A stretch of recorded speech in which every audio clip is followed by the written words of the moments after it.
నన్ను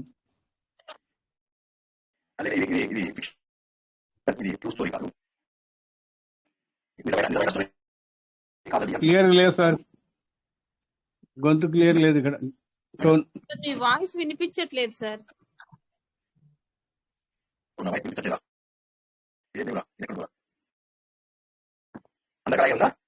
బాగా బ్రేక్ అవుతుంది సార్. బ్రేక్ అవుతుంది సార్.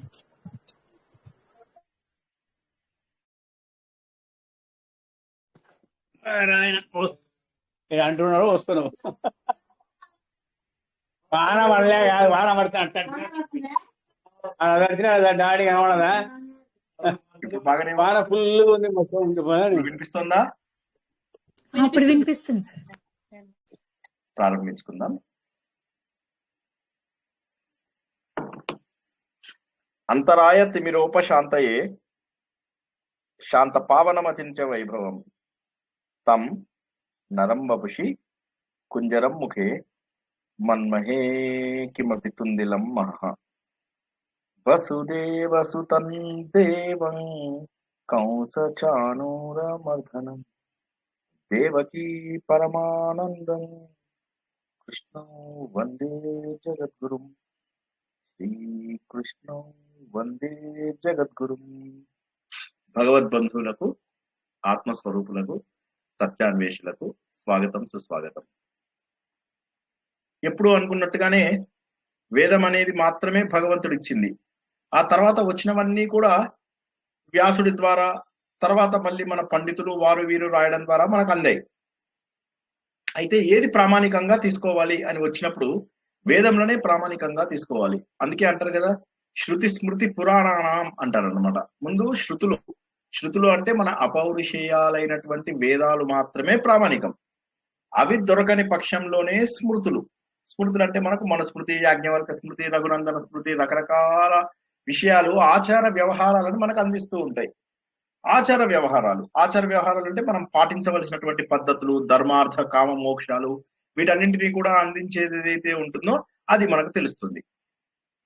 తర్వాత మనం చూడవలసినది ఏంటంటే శృతి స్మృతి పురాణములు ఏంటంటే పురాతనంగా ఉన్నప్పటికీ, పురాతనం అయినప్పటికీ కూడాను నిత్య నూతనంగా వాటిలో ఉన్నటువంటి భావము మనందరము ఈ రోజుకు కూడా అన్వయించుకోగలగాలి. అంటే పురాణం అనేది ఒక కథలాగా తీసుకుంటే ఆ రోజులో ఉన్న విషయాన్ని ఈ రోజుకు మనం అన్వయించుకోలేము. కథలాగా తీసుకున్నట్లయితే పురాణాన్ని ఆ రోజులో జరిగిందాన్ని ఈ రోజులో దాంతో ఎలా పోల్చి చూడలేము. కాబట్టి పురాణంలో ఉన్నటువంటి తత్వం ఏదైతే ఉంటుందో, అంటే కథ వెనుక కథ యొక్క అసలు కథ ఏదైతే ఉందో అది, అంటే కథ యొక్క భావము, ఏ సందేశాన్ని మనకు పురాణ కథలు అందజేస్తున్నాయి అని ఆలోచించడం. ఉదాహరణకి మనం గజేంద్ర మోక్షము తీసుకున్నట్టయితే, గజేంద్ర మోక్షం లోపల దేవుడు వచ్చాడు, అందరినీ వదిలేశాడు అంటే మనకు కళ్ళలోంచి నీళ్ళు వస్తాయి. దేవుడు తన భార్యను వదిలేశాడు, పిల్లలు వదిలేశాడు, వేల కిలోమీటర్లు అలా ట్రావెల్ చేసుకుంటూ వచ్చాడు, శంఖచక్ర గదాలు వదిలేశాడు, ఇవన్నీ వదిలేశాడు, నా కోసం వదిలేశాడు. దేవుడు వచ్చేసి ఒక ఏనుగుని రక్షించడానికి అన్ని వదిలేసి వచ్చాడు అనగానే కళ్ళలోంచి నీళ్ళు వస్తాయి. కాబట్టి పురాణ కథలు ఏంటంటే మనకు కళ్ళలోంచి నీళ్లు తెప్పిస్తాయి, మనకు భగవంతుడు అంటే నమ్మకాన్ని కలిగిస్తాయి. కానీ అది సత్యమా? ఒకసారి ఆలోచిస్తే భగవంతుడు సర్వాంతర్యామి అయినప్పుడు ఆ మొసలి లోపల కూడా ఉన్నారు, ఆ ఏనుగు లోపల కూడా ఉన్నారు. సో కాబట్టి భగవంతుడు సర్వాంతర్యామి. మరి అక్కడ మనం గ్రహించాల్సినటువంటి తత్వం ఏంటి అంటే, ఆ ఏనుగులో, ఆ గజేంద్రములో వచ్చినటువంటి మార్పు ఏమొచ్చింది? మార్పు, ఓ భగవంతుడా నాకెవరూ లేరు, నేను ఇన్ని రోజుల పాటు ఈ సమాజంలో ఉన్న వాళ్ళందరూ నా మిత్రులు, నా బంధువులు, నా వాళ్ళు అనుకున్నాను. కానీ భార్య, పిల్లలు వీరెవరూ కూడా నా దగ్గరికి రావడం లేదు. నేను ఒక్కనే పోరాడుతున్నాను, ఈ పోరాటంలో నేను ఒక్కనే ఉన్నాను. ఇప్పటికి అర్థమైంది ఎవరు నా వారు కాదు అన్న విషయాన్ని అర్థం చేసుకున్నాడు, తత్వాన్ని గుర్తు తెచ్చుకుని భగవంతుడిని ఈ బంధనాల నుంచి, అంటే ఈ భవబంధాల నుంచి వదిలేయమని చెప్పేసి ప్రార్థించాడు, వదిలించమని ప్రార్థించాడు. సో మనం అలా అర్థం చేసుకోవాలి. కథను ఎప్పుడు కూడా అర్థం చేసుకోవాల్సినటువంటిది ఏంటంటే తత్వరూపంలో గుర్తించాలి. అంతేగాని ఏనుగును రక్షించిన దేవుడు నన్ను రక్షించడా అంటే, మొసలి మీద ఎందుకు శత్రుత్వం దేవుడికి? మొసలి మీద శత్రుత్వం ఉండకూడదు కదా దేవుడికి. సో భగవంతుడు అందరిలో ఉన్నప్పుడు దేనిని కూడా ద్వేషించకూడదు భగవంతుడు. ఇదే మాటను మనకు భగవద్గీతలో మన భగవంతుడు చెప్తాడు, నాకెవరు ఇష్టమైన వాళ్ళు అట్లా ఏముండరు, ప్రత్యేకంగా ఏముండరు, నేను కర్మఫల ప్రదాతని, అందరూ ఇష్టమే నాకు, అందరి హృదయాలలో ఉన్నాను. అందరూ నాకు సమానమే. ఉదాసీనంగా ఉండాలి అని చెప్పినటువంటి భగవంతుడు ఒక సైడ్ తీసుకోవడం అంటూ ఎప్పుడూ జరగదు. ధర్మం పక్షంలో ఉంటాడు. ఎందుకంటే ధర్మమే ఈ ప్రపంచాన్ని నడిపిస్తూ ఉంటుంది కాబట్టి. ఆ ధర్మం అంతా మనకు వేదాలలో చాలా చక్కగా చెప్పడం అంటూ జరుగుతుంది. కాబట్టి అటువంటి ధర్మాన్ని మనము పాటించాలి అంటే ముందు మనకు వేదం అనేది తెలిసి ఉండాలి. కాకపోతే ఏమవుతుందంటే మనకు జీవితంలో ఎంతసేపు కూడా వేదాన్ని తెలుసుకోవడానికి మనం ఇష్టపడం. ఎందుకంటే పురాణ కథలు బాగుంటాయి, అవి వింటాము. విన్నంత వరకు బాగుంటాయి. కథలు, కాలక్షేపాలు, వాటికి సంబంధించినటువంటి అలంకరణలు, పూజలు, పునస్కారాలు వీటి లోపల పడిపోయి మనం అసలు వేదాలలో ఉన్నటువంటి సారాన్ని మర్చిపోయి ఎంతో మంది దేవుళ్ళు వచ్చేసారు. వందల వేల మంది దేవుళ్ళు వచ్చేసారు. వీళ్ళందరినీ ఎలా పూజించాలో మళ్ళీ దానికి రకరకాల పద్ధతులు వచ్చేసాయి. ఇప్పుడు ఏమైంది, ఈ పద్ధతులన్నీ ఇన్ని రకాల పద్ధతులు రావడం వల్ల ఏ దేవుడు పవర్ఫుల్ అంటే వైష్ణవులు విష్ణుమూర్తి పవర్ఫుల్ అంటారు, శైవులు శివుడు పవర్ఫుల్ అంటారు, స్కాందులు కుమారస్వామి పవర్ఫుల్ అంటారు. కొంతమంది మా మిత్రుడు ఈ మధ్య ఒక ప్రశ్న పంపించాడు, విష్ణు భక్తులు కష్టాలు పడతారట, శివ భక్తులు కష్టాలు పడరట అని చెప్పేసి అన్నాడు. అంటే అలా ఏమి లేదు అంటే అతను ఏం చేశాడు, చాట్ జీపీటీలో కొట్టి భాగవతంలో ఇలా ఉంది అని చెప్పి పంపించాడు. మరి శివ పురాణంలో ఏముంది, శివ భక్తులు ఎక్కువ కష్టపడుతున్నారు, విష్ణు భక్తులు తక్కువ కష్టపడుతున్నారు అన్నట్టుగా ఉంటుంది. సో ఈ విధంగా ఒక్కొక్క కథలో ఒక్కొక్క రకంగా చెప్పడం వల్ల మనకేమైతుందంటే భగవంతులందరూ వేరు వేరు అనుకునేటటువంటి అవకాశం ఉంది. కానీ ప్రతి ఒక్కరిని కూడా మనము భగవంతుడి రూపంలో చూడాలి. ఈ ప్రకృతి శక్తులు అన్నింటి లోపల కూడా గొప్ప శక్తిని ఇంద్రశక్తి అని అంటారు. ఆ ఇంద్రుడు మన శరీరంలో ఉన్నటువంటి చైతన్యము, జ్ఞానము అన్ని కూడా ఆయనే. మానసిక బలం. అటువంటి ఇంద్రుడి మీదనే మనకు ఎక్కువ సూక్తములు ఋగ్వేదంలో ఉన్నాయి అన్న విషయం మనం తెలుసుకుంటాం. ఋగ్వేదం మనకి ఎలా ఉంది, సంహిత, బ్రాహ్మణము, అరణ్యకము, ఉపనిషత్తు. మిగతా వేదాలు కూడా ఇలాగే ఉన్నాయి. ఋగ్వేదం కనుక తీసుకున్నట్లయితే ఇప్పుడు మనం అందులోపల 2 అనువాకాలు పూర్తి చేసుకుని ఇప్పుడు మనము 3వ అనువాకంలోకి ప్రవేశించాము. అంటే 8వ సూక్తంలోనికి ప్రవేశించాం. ఈ 8వ సూక్తం లోపల కూడా సేమ్ మళ్ళీ ఇది కూడా మధుచంద్ర విశ్వామిత్రుడు, ఆయన విశ్వామిత్రుడి కుమారుడు, మళ్ళీ గాయత్రి ఛందస్సు లోపల రాసినటువంటి ఇంద్రుడి యొక్క స్తుతి. సో మనం మామూలుగా చూసుకున్నట్లయితే ఇంద్రుడిని స్తుతించినట్టుగానే ఉంటుంది. కానీ ఇందులోపల ఉన్నటువంటి భావాన్ని ముందు తెలుసుకుందాం. ఏంద్ర సానసిం రై హరి ఓ ఏంద్ర సానసిం రైం సజిత్వానం సదా సహం వర్షిష్ఠమూతయే భర నియేన ముష్టిహత్యయా నివృతారుణధామహై త్వోతాసోన్యర్వత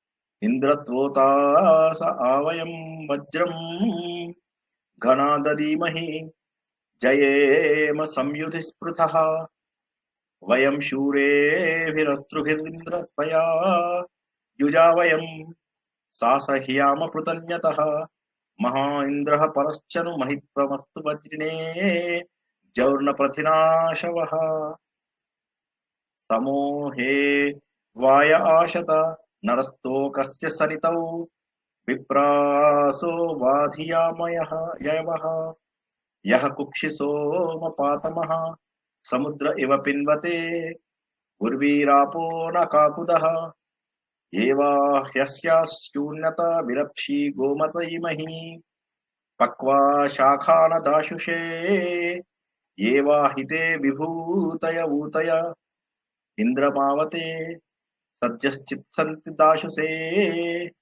ఏవా హ్యస్తకామ్యా స్తోమ ఉక్తం చ శంస్యా ఇంద్రాయ సోమపీతయే అనేటటువంటి 10 మంత్రములు కలిగినటువంటి ఇంద్ర సూక్తము. ఇప్పటి వరకు ఇంద్రుడిని మనము రకరకాల రూపాలలో తెలుసుకున్నాం. అంటే రకరకాల విధాలుగా పూజించడాన్ని మనం తెలుసుకున్నాం. అసలు ఇంద్రుడు ఎవరు అంటే పరబ్రహ్మ స్వరూపాన్ని ఇంద్రుడుగా మనము పూజిస్తున్నాము. ఇందులోపల క్లుప్తంగా మనము దీని భావం తెలుసుకుంటే దాదాపు ముందు 10 శ్లోకాల యొక్క అర్థము మామూలైన అర్థమే. ఇంద్రుడి వల్ల నాకు శత్రువులందరూ నాకు జయింపబడతారు, దానివల్ల నా లోపల చైతన్య శక్తి బయటకు వస్తుంది ఇలా. అయితే ఇందులోపల తత్వార్థాన్ని మనం కనుక చూసినట్లయితే మన అజ్ఞానాన్ని పోగొడతాడు. మొదటి 2 శ్లోకాలలో ఏంటంటే భగవంతుడు అంటే పరబ్రహ్మ స్వరూపుడైనటువంటి ఆ ఇంద్రుడు మన లోపల అంతర్లీనంగా ఉన్నటువంటి అజ్ఞానాన్ని, అంటే మనకు తెలియకుండానే మన లోపల ఒకటి అజ్ఞానం అనేది ఉంది. ఈ అజ్ఞానం అనేది ఏం చేస్తుంది అంటే సత్యాన్ని కప్పి పెడుతుంది. ఆ సత్యాన్ని కప్పి పెడుతున్నటువంటి అజ్ఞానాన్ని పోగొడతాడు ఇంద్రుడు. మన శరీరంలో చైతన్య శక్తి కూడా ఇంద్రుడే అని చెప్తున్నాడు. సార్ ఇదేంటి సార్ వాసుదేవుడు కదా అని అడిగారు అనుకోండి, అది భాగవతం ప్రకారం వాసుదేవుడు. భాగవతము వేదం వచ్చిన తర్వాత వచ్చింది. సో వేదమే ముందు వచ్చింది. కాబట్టి వేదంలో ఉన్నటువంటి దేవుళ్ళలో ఇంద్రుడు, అగ్ని, వీళ్ళు చాలా గొప్ప దేవుళ్ళు అన్న విషయాన్ని మనం తెలుసుకున్నాం కదా. సో కాబట్టి అవే తెలుసుకుంటున్నాం మనం. ముందుగా ప్రకృతి శక్తులతో ఉన్నటువంటి దేవుళ్ళందరి యొక్క ఉపాసనలు మొదలెట్టి వాటిలోంచి వెళ్ళిన తర్వాత పురాణాలలో ఈ శక్తుల ద్వారా మనం అనేక మంది దేవతలను తయారు చేసుకోవడం అంటూ జరిగింది. అవి వివిధ కల్పాలలో జరిగినటువంటి కథలకు ఒక రూపాన్ని ఇచ్చి పురాణ రూపం లోపల మనకు మహానుభావుడు వేదంలో ఏ విషయం అయితే చెప్పారో అదే విషయాన్ని పురాణాలలో కొంత కథ మిగిలింది తత్వం. ఉదాహరణకి భాగవత పురాణంలో మనం ఎన్నోసార్లు తెలుసుకున్నాం. 4000 శ్లోకాలలో కథ ఉంటే 14,000 శ్లోకాలలో తత్వం ఉంది. తత్వం అంటే భగవంతుడి యొక్క రహస్యాలు, నువ్వు ఎవరివి అని చెప్పి తెలుసుకునే రహస్యాలు, జ్ఞాన మార్గానికి కావలసినటువంటి రహస్యాలు, అవన్నీ కూడా 14,000 శ్లోకాలలో ఉన్నాయి. సార్ మరి 14,000 శ్లోకాలు ఎవరు చెప్పరు కదా అంటే, ఎవరు చెప్తే వింటారా? ఆవులిస్తారు కదా. ప్రాబ్లం ఏంటంటే మన హిందూ ధర్మంలో వచ్చింది చెప్పాలి, తెలుసుకోవాలండి, హిందూ ధర్మంలో ఏముందో తెలుసుకోవాలంటారు. రండి అందరికి చెప్తామంటే మళ్ళీ వచ్చి పడి నిద్రలు పోతారు. సో కాబట్టి అది కష్టం. ఇప్పుడు మనం ఇక్కడ ఏం తెలుసుకుంటున్నాము? మొదటి 2 శ్లోకాలలో నా శత్రువులను జయించు. ఎవరు నా శత్రువులు? అరిషడ్ వర్గాలు, కామ, క్రోధ, లోభ, మోహ, మద, మాత్సర్యాలు ఉన్నాయి. ఈ 6 శత్రువులు నా లోపల ఎందుకు వచ్చాయి? నా లోపల అజ్ఞానం ఉండడం వల్ల, నా లోపల అవిద్య ఉండడం వల్ల. అంటే నాకు అసలు సత్యం ఏదో తెలుసుకోలేదు. నిన్న మనం తెలుసుకున్నాం, సత్యం ఉన్నప్పుడే దానిపైన అసత్యం ఉంటుంది. సత్యం అనేది లేకపోతే అసత్యం కూడా లేదు. ఉదాహరణకి తాడు కనిపిస్తోంది, ఆ తాడుని నేను పాము అనుకునే అవకాశం ఉంది, కానీ అసలు తాడే లేకపోతే ఏమనుకుంటాను? ఈ విషయం నిన్న మనం చెప్పుకున్నాం. అర్థమైందా అందరికీ? నిన్న ఈ విషయము అర్థం కాని వాళ్ళు ఎవరైనా ఉన్నారా? ఒక తాడుంది, తాడు అనేటటువంటిది సత్యం, తాడు అనేటటువంటిది సత్యం. తాడుని నేను పాము అనుకుంటున్నాను, అది అసత్యం. ఒకవేళ ఎవడో వచ్చి తాడును అక్కడి నుంచి తీసేశాడు, ఇప్పుడు ఎవడన్నా పాము అనుకునే అవకాశం ఉందా? లేదు. తాడు ఉన్నంతసేపు పాము ఉండడం సహజం, మంచి ఉన్నంతసేపు చెడు ఉండడం సహజం, సత్యం ఉన్నంతసేపు అసత్యం ఉండడం సహజం. మరి మనం ఏం చేయాలి? ఏం చేయాలంటే చెడుని మంచితో జయించాలి, చీకటిని వెలుగుతో దూరం చేయాలి, అజ్ఞానాన్ని జ్ఞానంతో దూరం చేయాలి. అది ఇక్కడ మనం తెలుసుకుంటున్నాం. అజ్ఞానం అంటే సత్యం ఏదైతే ఉందో ఆ సత్యం వచ్చిందంటే అసత్యం ఆటోమేటిక్ గా మాయమైపోతుంది. ఎలా మాయమైతుంది? తెల్లారిపోయింది, తెల్లారిపోయిన తర్వాత చూస్తే మనకేం కనిపిస్తుంది? అక్కడ ఒక తాడు కనిపిస్తుంది. సత్యాన్ని తెలుసుకున్నాం. సత్యాన్ని ఆవరించుకుని అసత్యం ఉంది. కాబట్టి నీకు సత్యము అసత్యము అనే 2 భాగాలు ఉన్నాయి. ఎప్పుడైతే అసత్యం అనేది ఉందో, అసత్యం అనే దాని యొక్క ఉనికి, దాని ఎగ్జిస్టెన్స్ దేనిపైన ఆధారపడి ఉంది అంటే సత్యం పైన ఆధారపడి ఉంది అని నిన్న తెలుసుకున్నాం. కాబట్టి ఆ సత్యాన్ని తెలుసుకోవాలి. అసత్యం ఉంది అంటే మనం ఏమని పెట్టుకోవాలంటే, ఎస్ అసత్యం ఉంది కాబట్టి దీని వెనుక ఖచ్చితంగా ఒక సత్యం ఉంది, గుడ్డిగా నమ్మేయాలి. నమ్మేసి ఏం చేయాలి? అసత్యాన్ని మెల్లమెల్లగా తొలగించుకుంటే సత్యం తెలుస్తుంది. ఆ సత్యాన్ని తెలిపేవాడు అని చెప్పేసి ఇంద్రుణ్ణి, మహానుభావ నా యొక్క అజ్ఞానాన్ని నువ్వు పోగొట్టు అని అంటున్నాడు. అని మన శరీరంలో ఉన్నటువంటి చైతన్య శక్తి ఏదైతే ఉందో, చేతులను లేపే శక్తి, కాళ్ళను లేపే శక్తి, కళ్ళను కదిల్చే శక్తి, చెవులను శ్రద్ధగా వినే శక్తి, ముక్కు లోపల ఘ్రాణ శక్తి, నోటి లోపల మాట్లాడే శక్తి, రుచి చూసే శక్తి, ఇవన్నిటికీ కావలసినటువంటిది ఒక చైతన్య శక్తి. ఆ చైతన్య శక్తి ఇంద్రుడే. ఈయన ప్రపంచ వ్యాప్తంగా వ్యాపించి ఉన్నాడు ఇంద్రుడు అన్నాడు. సార్ ఇంద్రుడు వ్యాపించి ఉన్నాడా? మరి మనమేమో విష్ణుమూర్తి వ్యాపించి ఉన్నాడని చెప్పాం కదా సార్. విష్ణువు అని చెప్పేస్తే, విష్ణువు అంటే సర్వత్రా వ్యాప్తి చెందిన, కరెక్ట్. విష్ణువు అనే పదంకి పాల సముద్రం మీద పడుకున్న విష్ణుమూర్తి అని కాదు అర్థం. విష్ణువు అంటే సర్వత్రా వ్యాప్తి చెందినవాడు. అతను శివుడు అవ్వచ్చు, అతడే గణేష్ అవ్వచ్చు, అతడే కుమారస్వామి అవ్వచ్చు, అతడే అమ్మవారి రూపం అవ్వచ్చు. ఏ రూపమైనా కూడా, రూపం అనేది మనము మన భావనకు అనుకూలంగా పెట్టుకున్నటువంటి ఆ రూపం ఏదైతే ఉందో అది సర్వాంతర్యామిగా విశ్వవ్యాప్తిగా ఉన్నది. ఇక్కడ మనం చెప్పేది ఇంద్రుడి యొక్క మహిమ ఏదైతే ఉందో అది విశ్వవ్యాప్తిగా ఉంది అని చెప్పేసి మనం 5వ శ్లోకం లోపల తెలుసుకుంటాం. తర్వాత గొప్ప గొప్ప జ్ఞానం కావాలంటే భగవంతుడి యొక్క అనుగ్రహం ఉండాలి. ఈ పాయింట్ దగ్గర ఒక్కసారి ఆపుతాను, ఆలోచించండి. మనకు జ్ఞానము దొరకడానికి కూడా భగవంతుడి యొక్క అనుగ్రహం ఉండాలి. ఎందుకంటే మనకు ఒకసారి ఆ మార్గంలో వెళ్ళాలి అనుకుంటే భగవంతుడు మనకు చేయబట్టుకుని నడిపిస్తాడు. మళ్ళొకసారి చెప్తా.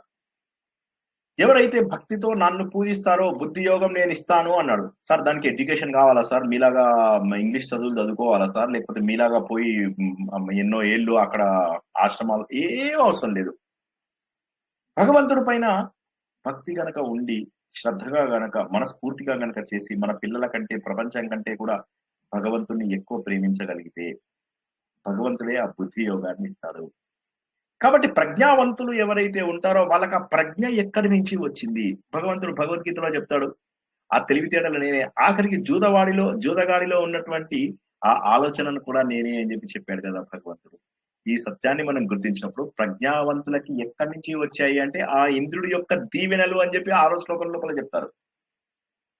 భగవంతుడు సోమపానం చేస్తాడు అంటే మనకు పరమానందమయమైనటువంటి జ్ఞానాన్ని అందిస్తాడు. సత్ చిత్ ఆనంద స్వరూపుడు.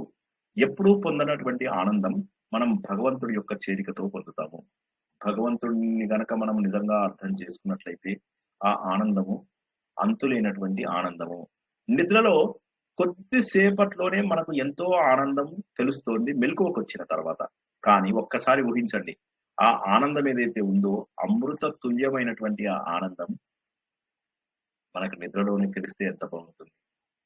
నిద్రలో మనకు అజ్ఞానం ఆవరించుకొని ఉంటుంది. ఆ సమయంలో తెలిసేటటువంటి అవకాశం లేదు. కానీ ఎప్పుడైతే జ్ఞానం తెచ్చుకుంటామో అప్పుడు మనకు నిద్ర లోపల కూడా ఆ ఆనందం కనిపిస్తూ ఉంటుంది. అందుకే భగవంతుని సచ్చిదానంద స్వరూపుడు అని అంటారు. చదువుతూ ఉంటాం సచ్చిదానంద రూపాయ అని చెప్పేసి, అలా కాదు, ముందు దాని అర్థం తెలుసుకోండి. ఎల్లప్పటికీ ఉండేటటువంటి ఆ చైతన్యము. మిగతా సుఖములన్నీ కూడా కొద్దిసేపు ఉంటాయి, తర్వాత వెళ్ళిపోతాయి, కొద్దిసేపు ఉంటాయి, తర్వాత వెళ్ళిపోతాయి. భగవంతుడు అలా కాదు, సర్వత్రా ఉన్నటువంటి ఆ పరమానందమయమైనటువంటి జ్ఞానం ఏదైతే ఉందో అది భక్తుడికి అందుతాయి అని చెప్పేసి తర్వాత శ్లోకాలలో తెలుసుకుంటాం మనం. అంటే భగవంతుడి యొక్క శక్తులన్నీ కూడా మనకు లభ్యమవుతాయి. సాధన ద్వారా సిద్ధులు లభిస్తాయి. మళ్ళీ ఒకసారి చెప్తా. మనము సాధన చేస్తుంటే జనరల్ గా ఏమవుతుందంటే కొంత సాధన చేస్తూ, అంటే మనసుని నిగ్రహం చేసుకొని, ప్రాణమును నిగ్రహం చేసుకొని, ఇంద్రియాన్ని నిగ్రహం చేసుకొని ముందుకెళ్తున్నా కొద్దీ భగవంతుడి పైన మనకు ధ్యాస కుదిరినా కొద్దీ మన లోపల మార్పు కొట్టవచ్చినట్టుగా కనిపిస్తూ ఉంటుంది. ఆ భగవంతుడి యొక్క లక్షణాలు ఏవైతే ఉన్నాయో అవి మెల్లమెల్లగా నా లోపలే వస్తాయి. ఎందుకోసం అంటే ఉదాహరణకు మనం ఒక కంపెనీలో చూస్తాము. ఒక కంపెనీలో బాస్ ఎలా ఉంటాడో సబార్డినేట్ అలాగే తయారవుతాడు. తెలిసి తెలియకుండా కూడా సబార్డినేట్ బాస్ నే ఫాలో అవుతాడు. బాస్ తప్పు చేస్తే తను కూడా తప్పు చేస్తాడు. అదే విధంగా భగవంతుడి యొక్క లక్షణాలను ఏవైతే దైవీ లక్షణాలుగా మనము భగవద్గీతలో తెలుసుకున్నామో వాటిని గనక మనం ఆచరించగలిగితే మనము దైవంగా మారిపోయేటటువంటి అవకాశం ఉంది. నేను దైవం అని తెలుసుకోవడం వేరు, నేను దైవంలో పూర్తిగా మారిపోవడం వేరు. ఇది తురియ స్థితి, అది తురియ అతీత స్థితి. తురియం అంటే సాక్షిభూతంగా చూస్తున్నటువంటిది. నా స్థూల శరీరాన్ని, నా సూక్ష్మ శరీరాన్ని, నా కారణ శరీరాన్ని చూస్తున్నటువంటి స్థితి తురియ స్థితి. కానీ నాకు అసలు నేను ఉన్నాను అనేటటువంటి భావన కూడా లేకుండా చేసేది తురియ అతీత స్థితి. సాక్షిభూతమైనటువంటి స్థితి కూడా ఉండదు, నేను అనేటటువంటి భావన కూడా ఉండదు. అటువంటి గొప్ప స్థితిని తురియ అతీత స్థితి అంటారు. అది ఇచ్చేటటువంటిది ఎప్పుడు భగవంతుడు. అంటే మనం క్రమ పద్ధతిలో సాధన చెయ్యగా ఇంద్రుడు మనకి ఇవన్నీ అందిస్తాడు అని చెప్పేసి వీళ్ళు చెప్తున్నారు. దానివల్ల ఏమవుతుంది, మన జీవితం ధన్యం అవుతుంది అని చెప్పేసి చివరికి 10వ శ్లోకం లోపల క్లోజ్ చేస్తారు. అంటే ఏంటి, 10వ శ్లోకం లోపల ఇలా నిన్ను పూజించడం వల్ల మా జీవితం ధన్యమవుతుంది. ఎందుకోసమైతే మనము అంటే సత్సంకల్పంతో నడిచేటటువంటి ఎవడైతే భక్తుడు ఉంటాడో వాడికి ఇవన్నీ కూడా సద్య అంటే వెంటనే సాప్లే సద్య వెంటనే దొరుకుతాయి. ఇంద్రుడి యొక్క సహాయ శక్తి ఊతి అంటారు, విభూతి ఊతి అంటారు. ఊతి అంటే సహాయ శక్తి, అది మనకు ఇంద్రుడి యొక్క దీవెనల నుంచి వచ్చేటటువంటిది.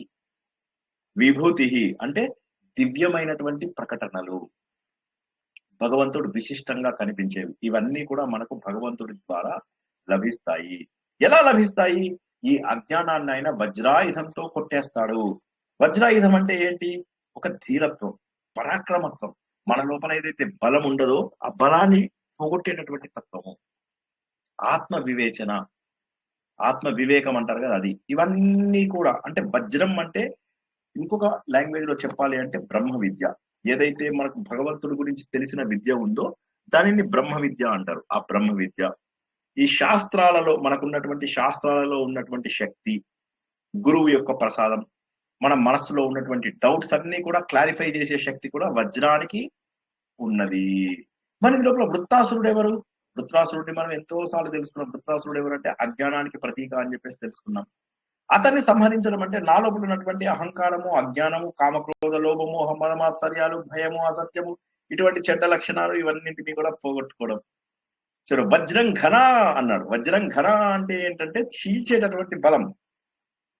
అంటే గొప్ప, అంటే అజ్ఞానాన్ని చీల్చేశావు అంటే మన లోపల ఏమొస్తుంది? జ్ఞానం అనేటటువంటిది కనిపిస్తుంది. కాబట్టి ఇది చాలా గొప్పది. అంటే మోహాన్ని సంహరిస్తాడు. ఆధ్యాత్మిక ఆయుధం, వజ్రాయుధం అంటే ఏంటి? ఆధ్యాత్మిక శక్తి, జ్ఞాన శక్తి అని తెలుసుకున్నాం. ఆ ఆయుధం ద్వారా భక్తుడు ఏవైతే పోరాటాలు జరుపుతాడో, జ్ఞాన పోరాటాలు, వాటి లోపల గెలుస్తాడు. ఇంద్రుడు అంటే ఇంద్రియాలకు అధిపతి. ఒకటేమో మన ఇంద్రియాలన్నీ నడిపిస్తున్నవాడు అని చెప్పేసి ఒకటి అనుకున్నాం. ఇంకోటి ఏంటంటే మన మన మనసులో ఉన్నటువంటి చైతన్య బలము, జ్ఞానము సాధించడానికి కావలసిన శక్తి. ఒకటేమో ఇంద్రియాలు కదలడానికి, ఒకటేమో లోపల. అంటే శారీరక శక్తి, మానసిక శక్తి రెండు కూడా ఇంద్రుడికే చెప్తున్నారు. అంటే ఏమర్థం చేసుకోవాలి శ్రీనివాస్ గారు అంటే సింపుల్. ఇక్కడ అర్థం చేసుకోవాల్సినటువంటిది, ఈయనని పరబ్రహ్మ రూపంలో మనం ఇక్కడ కొలుస్తున్నాము. ఇంద్రుడు అనే అతడిని పరబ్రహ్మ రూపంలో కొలుస్తున్నాము. క్లుప్తంగా చెప్పినా కూడా మీకు అర్థమైందా లేదా ఒక్కసారి నేను ఆపి తర్వాత ముందుకెళ్తాను. జై శ్రీకృష్ణ. ఇంద్రుడు అంటే పరబ్రహ్మ శక్తి అని, అతడే మన మానసిక శక్తి అని, శారీరక శక్తి అని, మన లోపల అజ్ఞానాన్ని పోగొట్టేవాడని, మనకు నిరంతరము ఆత్మ జ్ఞానాన్ని అందించేటటువంటి వాడని, మనకు అమృతత్వం అనే సోమపానాన్ని అందించేవాడని తెలుసుకున్నాం. ఎవరికైనా సందేహం ఉంటే ఇక్కడ అడగండి ఒకసారి. ఇంద్రుడు అంటే ఇప్పుడు మనం చూసినటువంటి స్వర్గానికి అధిపతి అయినటువంటి ఇంద్రుడు, ఆయన కూర్చుంటాడు కింద, ఆడపిల్లలందరూ సగం బట్టలు వేసుకొని డాన్సులు చేస్తారు. అది ఆ ఇంద్రుడు కాదు ఇక్కడ మనం మాట్లాడుతున్నది. ఇంద్రుడు అంటే పరబ్రహ్మ అని అర్థం. అందుకే 250-300 సూక్తాలు ఇంద్రుడికే ఉన్నాయి. జై శ్రీకృష్ణ. ప్రశ్నలు ఉంటే అడగండి, తర్వాత ముందు దానికి వెళ్దాం.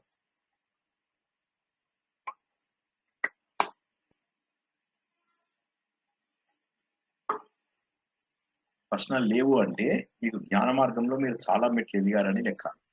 సరే, వజ్రాయుధం అంటే ఏంటి? జవాబు చెప్పండి. మరి వజ్రాయుధం అంటే ఏంటి?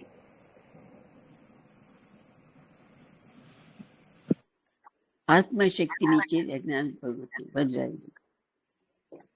ఓకే, ఇంకెవరైనా? ఇంద్రుడు వజ్రాయుధం తోటి వృత్రాసురుణ్ణి చంపాడు అన్నాడు. ఇంద్రుడు వజ్రాయుధం తీసుకుని వృత్రాసురుణ్ణి చంపాడు అన్నాడు. దాని అర్థం ఏంటి? ఎవరైనా చెప్పండి. మనలో ఉన్న అజ్ఞానాన్ని చంపాడు అని అంటున్నారు సార్. చెప్పండి, మళ్ళీ చెప్పండి. మనలో ఉన్న అజ్ఞానాన్ని చంపి మనకు వెలుగును ప్రసాదించాడు అని. కరెక్ట్. లక్ష్మీ గోవిందులు గారు చెప్పండి. ఇంద్రుడి యొక్క పవర్ ని అనుకోవచ్చని వజ్రాయుధం ఆయన యొక్క శక్తి. నేనేం చెప్పాను వజ్రాయుధం అంటే? ఏ ఆయుధంతో కూడా బ్రేక్ అవ్వకుండా అని అలా చెప్పాను నేను. ఇవాళ అలా చెప్పానా నేను? ఇంకెవరైనా కొద్దిగా అర్థమైన వాళ్ళు ఎవరైనా చెప్పగలరా? అజ్ఞానం పోయి జ్ఞానం రావాలని లెక్క. అజ్ఞానం పోయి జ్ఞానం, అజ్ఞానాన్ని విడదీసి అజ్ఞానాన్ని పగలగొట్టి జ్ఞానాన్ని. వజ్రాయుధం అని. వజ్రాయుధము అనేటటువంటి దాని అర్థం ఏంటంటే, వజ్రాయుధం జ్ఞానం అనేటటువంటి ఆయుధము. ఓకే, వృత్రాసురుడు అంటే ఎవరు? అజ్ఞానానికి ప్రతీక. అజ్ఞానానికి ప్రతీక. సోమము అంటే ఏంటి? ఇక్కడ సోమము అంటే ఏంటి? సోమరసం అంటూ ఉంటాం కదా. సోమము అంటే ఏంటి? సోమము అంటే ఆనందం, పరమానందం.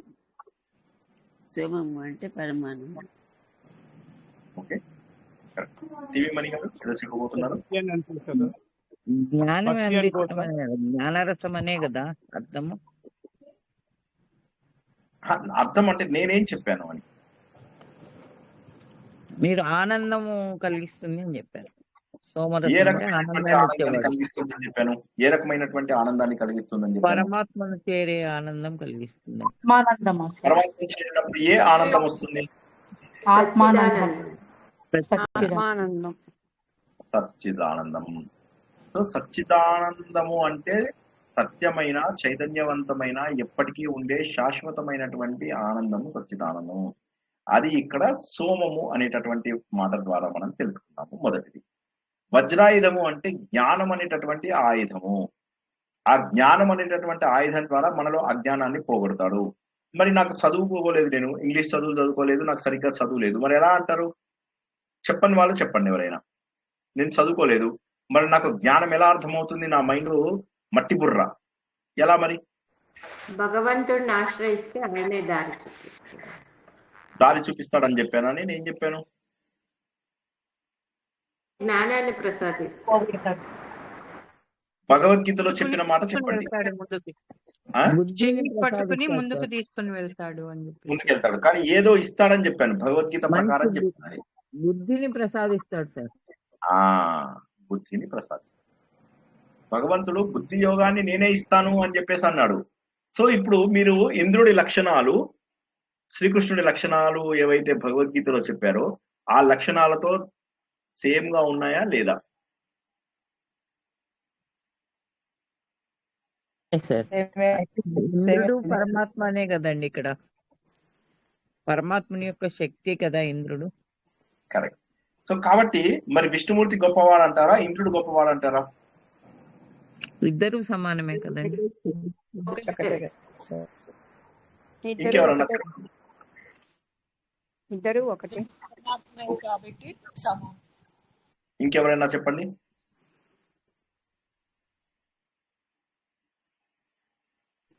పరబ్రహ్మ స్వరూపమే కదా సార్ ఇంద్రుడు. అప్పుడు ఇంకా కృష్ణుడితో ఇద్దరు ఒకటే అనుకోవచ్చు. అంటే శివుడు గొప్పనా, విష్ణుమూర్తి గొప్పనా? ఇద్దరు ఒకటే. అందరూ పరబ్రహ్మ స్వరూపానికి చెందినవాడు. వేదాల ప్రకారం ఇంద్రుడు పరబ్రహ్మ స్వరూపం చెప్తున్నారు. మామూలు పురాణాల వాటిల్లో అయితే గనక ఇంద్రుడిని ఇదిగా వేరేగా చూపిస్తారు. ఇంద్ర పదవి అది లోకము అని. వేదాలలో అయితే ఆయన పరబ్రహ్మ స్వరూపము. శివుడు, విష్ణువు, ఇంద్రుడు అందరూ ఒకటే. శ్రీ విష్ణు రూపాయ నమః శివాయ. అది విష్ణువు శివుడికి. సో ఇక్కడ ఇంద్రుడికి కొద్దిగా తక్కువ ఉంది కదా. ఇంద్రుడు అంటే ఎవరు? స్వర్గానికి, అంటే మా పురాణాలలో స్వర్గానికి అధిపతి కదా సార్. పరబ్రహ్మ స్వరూపం అని చెప్పారు కదా.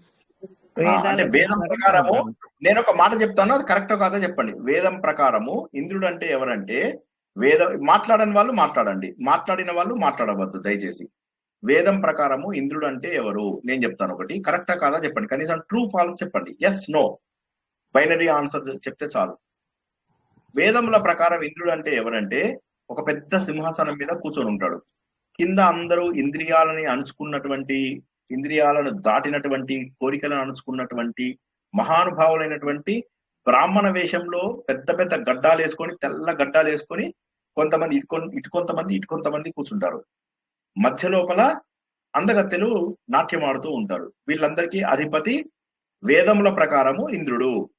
కరెక్టా కాదా? ఇప్పటి వరకు మాట్లాడని వాళ్ళు చెప్పండి.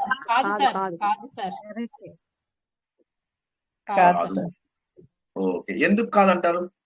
ఇప్పుడు మనం సినిమాల్లో చూసాం కదా, సినిమా లోపల ఇంద్రుడిని చూపిస్తారు.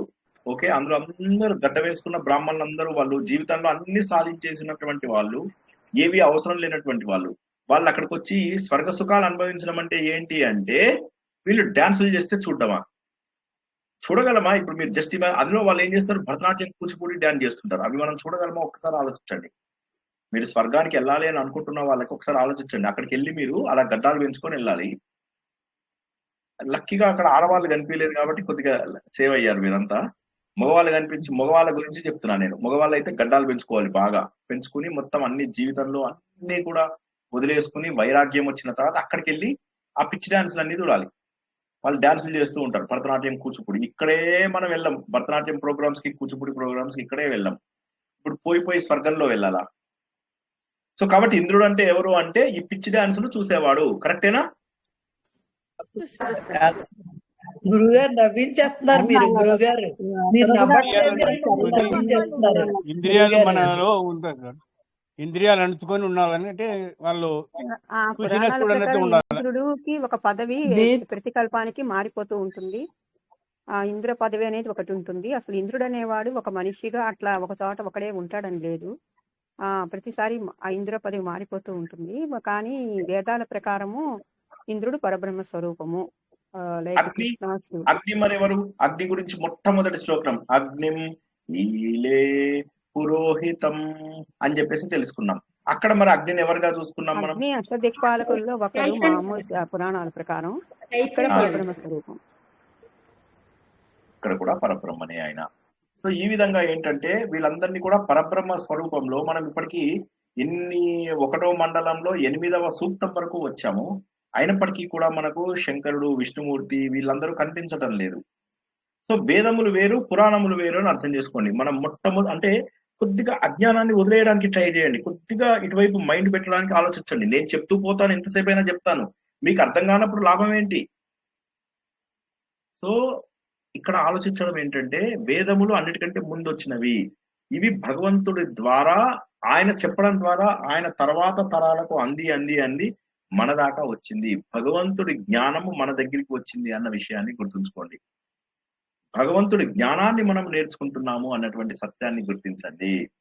సో అటువంటి వజ్రధారి అంటే జ్ఞానాన్ని ఆయుధంగా కలిగినటువంటి ఇంద్రుడు ఆయన అజ్ఞానాన్ని సంహరిస్తాడు.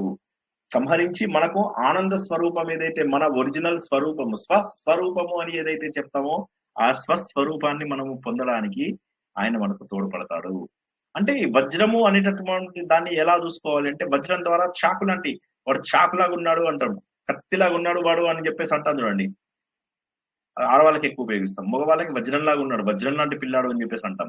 ఆ వజ్రం అంటే మంచి స్పష్టత ఉన్నటువంటి వ్యక్తి, చక్కటి గోల్స్ అండ్ క్లియర్ టార్గెట్స్ ఉన్నటువంటి వ్యక్తి అన్నమాట వజ్రం అంటే. అజ్ఞానము మన వృత్రాసురుడితో చెప్పుకుంటున్నాం. సోమము అంటే మనకు బ్రహ్మానంద పరిస్థితి అని చెప్పేసి తెలుసుకున్నాం. అంటే ఇంద్రుడు మనకు ధైర్యానికి, శారీరక బలానికి, మానసిక బలానికి, జ్ఞానానికి, మూడిటికి కూడా ప్రతీక అన్న విషయాన్ని మనం తెలుసుకున్నాము. మనమందరము భక్తులము. అంటే అంతర్యామి యొక్క శక్తి మనలో ఉంది, అంటే అంతర్యామిగా భగవంతుడి యొక్క శక్తి మన లోపల పెట్టుకున్నాము. మనము భగవంతుడిని ప్రార్థించడం ద్వారా ఆ శక్తులు మనకు వస్తాయి అని చెప్పేసి చెప్తున్నారు అనమాట. ఇదంతా కూడా మనకు ఋగ్వేదంలో ఇప్పుడు మనం తెలుసుకుంది. మరి యజుర్వేదంలో వాటిల్లో కూడా ఇదే చెప్తారా? యజుర్వేదంలో ఏం చెప్తారంటే కర్మయోగం అని మనం ఏదైతే తెలుసుకుంటామో ఆ కర్మయోగం యొక్క గొప్పతనము, కర్మయోగము తత్వం యొక్క మిళితం అని ఇప్పుడు మనం తెలుసుకున్నది ఋగ్వేదం. మనం ఏ వేదం తెలుసుకుంటున్నామండి? ఇవాళ మనం తెలుసుకున్న సూక్తం ఏ వేదం? హలో, ఋగ్వేదం సార్. ఋగ్వేదంలో. ఇప్పుడు యజుర్వేదంలో మరి ఇప్పుడు ఋగ్వేదంలో తెలుసుకుంటాం, జస్ట్ మీ నాలెడ్జ్ కోసము ఇవాళ సూక్తంది ఎక్స్ప్లెనేషన్ అయిపోయింది. కానీ ఒక్కసారి మనం ఆలోచిద్దాం ఇంద్రుడి యొక్క తత్వం ఏంటి అని. ఋగ్వేదంలో సరే ఇప్పుడు మనం తెలుసుకున్నట్టుగా ఇంద్రుడు అతడు మనకు పరబ్రహ్మ స్వరూపంలో చూస్తున్నాము. అతడు మన లోపల జ్ఞాన శక్తిని, ఆనందాన్ని అందించి మనల్ని తన లోపల కలుపుకుంటాడని తెలుసుకున్నాం. మరి యజుర్వేదంలో ఏం చెప్పాడు? యజుర్వేదంలో ఏంటంటే యజ్ అంటే యజ్ఞం. యజ్ఞాలలో ప్రభావవంతమైనటువంటి దేవుడు ఆయన. అన్ని హవిస్సులు ఆయనకి వెళ్తూ ఉంటాయి. ఇంద్రాయ స్వాహ, ఇంద్రశ్చ మిత్రశ్చ, ఇటువంటి మనం ఆల్రెడీ కొన్ని తెలుసుకున్నాము. ఇవన్నీ ఏంటి? మానసిక రూపకల్పనలో అవి సెంట్రల్ పాయింట్స్. అంటే భగవంతుడికి ప్రాణశక్తి ప్లస్ కర్మశక్తి. ప్రాణశక్తి అంటే దీన్ని ప్రాణశక్తి అంటారు, కర్మశక్తి ఈ రెండిటికి కూడా మూలము. అంటే మన కర్మయోగానికి మూలము అని చెప్పేది యజ్ఞము. ఒక పాయింట్ అర్థమైందా? జ్ఞానశక్తికి మూలం అని చెప్పేది ఋగ్వేదం. కర్మయోగానికి సంబంధించినటువంటిది భగవద్గీతలో ఫస్ట్ 6 చాప్టర్స్ కి సంబంధించినటువంటిది యజుర్వేదంలో ఇంద్రుడి గురించి చెప్పడము. యజ్ఞం లోపల ఇంద్రుడికి మనం ఇచ్చేటటువంటి వాటి ద్వారా మనం ఏం చెప్తున్నామంటే ఆయన మన సంకల్ప బలాన్ని, మనం కార్యసిద్ధతని, కార్య సాధకత్వాన్ని ప్రోత్సహించేవాడు అని చెప్పేసి యజుర్వేదంలో తెలుసుకున్నాం. మరి సామవేదంలో ఏం తెలుసుకున్నాం? సామవేదం అంటే పాటలు, గానము, గంధర్వ పాటలు అంటాడు కదా. ఇంద్రుడి గురించి రకరకాల గానాలు ఉన్నాయి సామవేదంలో. సో మనకేంటంటే సార్ మీరు మళ్ళీ తర్వాత అడగద్దు, సార్ మీరు కేవలం ఋగ్వేదంలోనే ఉన్నాడా సార్ ఇంద్రుడు అంటే? కాదు, అన్ని వేదాలలో కూడా ఇంద్రుడిని గొప్పగా పొగడ్డం జరిగింది. ఇంద్రుడిని ఋగ్వేదంలో ఏమని చెప్పాడు? ఆయన జ్ఞానవేత్తగాను మనందరి లోపల ఆ జ్ఞానాన్ని కలిగించేవాడుగాను తెలుసుకున్నాం మనం. జ్ఞానం అంటే ఏంటి? నేను ఎవరిని అని తెలుసుకోవడమే జ్ఞానం. యజుర్వేదం వచ్చేసరికి ఏంటి? మన లోపల ప్రాణశక్తి, కర్మశక్తి ఏవైతే ఉన్నాయో, పని చేయగలిగే శక్తి, కర్మయోగానికి పని చెయ్యాలి, చేసిన పనికి ఫలితం ఆశించకుండా ముందుకెళ్ళిపోవాలి, దాన్ని తెలిపేవాడో యజుర్వేదం గురించి తెలుసుకున్నాం. సామవేదంలో ఏం తెలుసుకున్నాం? ఇంద్రుడి గురించి బోల్డ్ అని పాటలు ఉన్నాయి. ఈ బోల్డ్ అని పాటలు ఎందుకు? ఈ పాటలన్నీ కూడా డైరెక్ట్ గా మనను భగవంతుడి యొక్క తత్వానికి, పరమానంద తత్వానికి చేరుస్తాయి. అందుకే దీన్ని నాద ఉపాసన అంటారు. మనం చాలాసార్లు విన్నాం. నాదోపాసన ద్వారా భగవంతుడి దగ్గరికి చేర్చేది సామవేదం. సామవేదం ఆనంద భావన ఏదైతే ఉందో అది సామవేదంలో. మంచి పాట విన్నప్పుడు మనకి ఎంత ఆనందం కల్పిస్తుంది. అలాగా ఇంద్రుణ్ణి ఆనంద భావనతోటి, అంటే ఏదైతే మనం సచ్చిదానందము అని చెప్పి ఆనందం ఏదైతే అనుకున్నామో ఆ ఆనందము ఇంద్రుడు అని చెప్పేసి తెలుసుకున్నాం. మరి అథర్వవేదం అంటే ఏంటంటే ప్రాక్టికల్ నాలెడ్జ్. మనం ఇంతకుముందు చాలాసార్లు తెలుసుకున్నాం. ఋగ్వేదంలో ఏమో పద్యాలు ఉంటాయి, యజుర్వేదంలో ఏమో గద్యాలు ఉంటాయి, సామవేదంలో ఏమో పాటలు ఉంటాయి, అథర్వణ వేదంలో ఏమో ప్రాక్టికల్ నాలెడ్జ్ ఉంటుంది. ఈ ప్రాక్టికల్ నాలెడ్జ్ ప్రకారంగా ఏంటంటే ఇతడు అంతరంగిక చైతన్య దేవత, మన అంతర్యామిగా మన లోపల ఉన్నటువంటి దేవుడుగా ఇంద్రుడిని పూజిస్తారు అథర్వణ వేదం లోపల.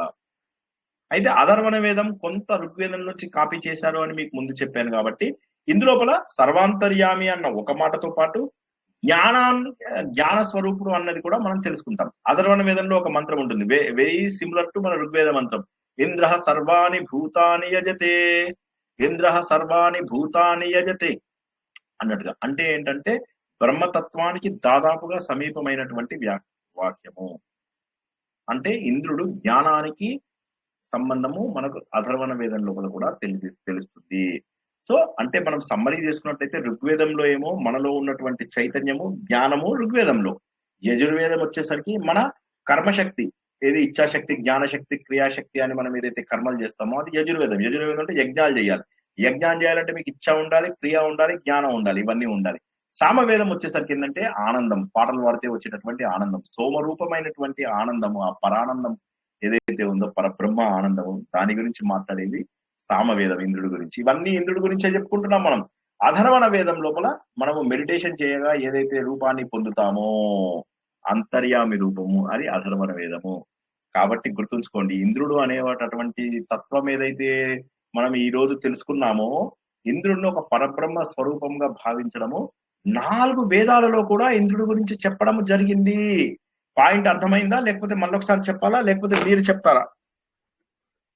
సార్ వేదాలు 4 3 4 సార్. మొదట్లో 3, తర్వాత అథర్వణ వేదం కలిపారు. త్రైవేద్యే అంటారు. అందుకోసమే భగవంతుడిని 3 అంటే వేదాలు భగవంతుడి దగ్గర నుంచి డైరెక్ట్ గా వచ్చి 3 అయితే కాదు, ఒకటే వేదం. భగవంతుడి నుంచి వచ్చింది ఒక వేదాల పెద్ద కట్ట, ఒక పెద్ద పర్వతం వచ్చింది వేదాల కట్టలాగా. ఆ కట్టని భగవంతుడి దగ్గర నుంచి చెప్పినప్పుడు ఆయన శిష్యులు దాన్ని 3 భాగాలుగా విడదీశారు. ఆ 3 భాగాలు అలా కొనసాగుతుంటే వేదవ్యాసుడు సమయం వచ్చేసరికి దాన్ని 4 భాగాలుగా చేయడమే కాకుండా తన ముందు వాళ్ళు చెప్పినవన్నీ కూడా ఒక డిక్షనరీ కాదు, దాన్ని ఏమంటారు, ఫస్ట్ బుక్ స్టార్టింగ్ లో ఉండేదాన్ని ఏమంటారు, కంటెంట్స్ చేస్తారు చూడండి, అనుక్రమణిక అంటారు. ఆ అనుక్రమణిక చేసి వాటిని ఒక సీక్వెన్స్ లో పెట్టారు ఆయన. ఒక టైప్ అన్ని ఒక దగ్గర, ఒక టైప్ అన్ని సార్టింగ్ అంటాం ఇంగ్లీష్ లోపల. అలా సార్ట్ చేసి 4ని ప్రాపర్ గా తయారు చేసినటువంటి వ్యక్తి వేదవ్యాసుడు. అందుకే ఆయన పేరు కృష్ణ ద్వైపాయనుడు తీసేసి వేదవ్యాసుడు అన్నాడు. వేదములను విస్తరింప చేసిన వాడు. విస్తరింప చేయడం, వ్యాసము అంటే విస్తరింప చేయడం అని చెప్పి మనం తెలుసుకున్నాము. ఒక కొన నుంచి ఇంకో కొనకు మనం వెళ్ళాలి, అజ్ఞానం నుంచి జ్ఞానం వైపుకు మనం వెళ్ళాలి, అది వ్యాసము. ఆ వేదములను వ్యాసము చేసినటువంటి మహానుభావుడు 4 వేదాలుగా ఇచ్చి మనందరికీ కూడా అందించారు. జై శ్రీ. Okay sir. మూడుగా ఎవరు చేసారు సార్? వేదాలను 3గా చేసింది ఎవరు? వేదాలను 3గా చేసింది ఎవరు సార్? భగవంతుడి నుంచి ఎవరికి వచ్చింది? వశిష్ఠుడికి వచ్చింది. వశిష్ఠుడు తన తర్వాత 3 భాగాలుగా చెప్పాడు. ఎలా చెప్పి, అది కూడా 3 భాగాలుగా చెప్పలేదు. వాళ్ళు చెప్పినది ఒక్క భాగమే. ఆ చెప్పిన భాగంలో ఏం చేశారు వాళ్ళు? ఒక పద్యము, దాని తర్వాత ఒక గద్యము, ఒక పాట, ఇలా చెప్పుకుంటూ వెళ్ళిపోయారు వాళ్ళు. సో దాన్ని మనము 3 భాగాలుగా భావిస్తున్నాం. వాళ్ళు ఒక్క భాగంగానే నేర్చుకున్నారు. శ్రీరాముడు, శ్రీకృష్ణుడు వీళ్ళందరూ నేర్చుకున్నది ఆ ఒక్క భాగమే. తర్వాత వేదవ్యాసుడు దగ్గరికి రాగానే ఏం చేశాడు? పద్యాలన్నీ ఒక దగ్గర పెట్టాడు, గద్యమంతా ఒక దగ్గర పెట్టాడు, పాటలన్నీ ఒక దగ్గర పెట్టాడు. పెట్టి తర్వాత ఏం చేశాడు? ఈ 3లోంచి ప్రాక్టికల్ నాలెడ్జ్ ఏదైతే మనకు లౌకిక జీవనము అంటే మన ప్రాక్టికల్ లైఫ్ కి అవసరమైనవన్నీ కూడా అథర్వణ వేదంలో పెట్టారనమాట. పెట్టి ఆ విధంగా 4 వేదాలుగా ఈయన మార్చాడు. మొదటి నుంచి వచ్చినవి 3 వేదాల సారమే మొదటి నుంచి వచ్చింది. కానీ ఆ 3 వేదాలని ఇది వేదము, ఈ వేదములు 3 అని చెప్పి చెప్పకపోయినప్పటికీ ఆ 3 ఒకే వేదముగా నేర్చుకున్నారు. వేదం అనేటటువంటిది అనంతమైన విద్య. ఇప్పుడు మన దగ్గర ఉన్నటువంటి వేదము ఒక పెద్ద పర్వతంలోంచి ఇంత భాగం ఆయన ఇలా ఇలా ఇలా తీసుకున్నట్ట. వేదవ్యాసుడు ఏం చేశాడంటే పెద్ద పర్వతం ఉంటే ఆ పర్వతం నుంచి ఇలా తీసుకుని ఇది ఇంత రాళ్ళే వీళ్ళకి అని చెప్పి ఇంత ముద్ద తీసుకున్నాడు. ఒక పెద్ద పర్వతం నుంచి ఇంత ఇంత మన్ను తీసుకున్నాడు.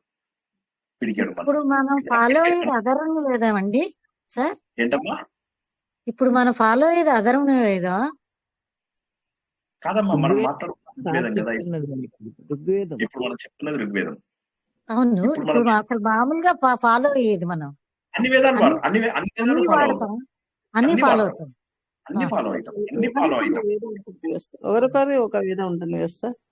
ఒక్కొక్క పద్ధతి ఉంటుంది. అది ఎలా ఉంటుంది పద్ధతి అంటే ఇప్పుడు చూడండి, ఋగ్వేదులు కొంతమంది, ఇప్పుడు మేము ఋగ్వేదులము, అలాగే మీరు కూడా మీ మీ వంశానికి ఇప్పుడు అలాగే నారాయణ భట్టాద్రి ఉన్నాడు, ఆయన ఋగ్వేది.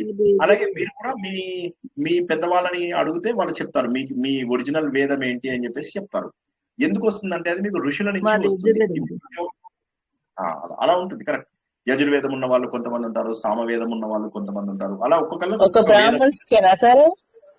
అందరికీ. అసలు మాకు కూడా బ్రాహ్మణులు ఎవరు లేరు. అసలు బ్రాహ్మణులు అనే వాళ్ళు లేరు.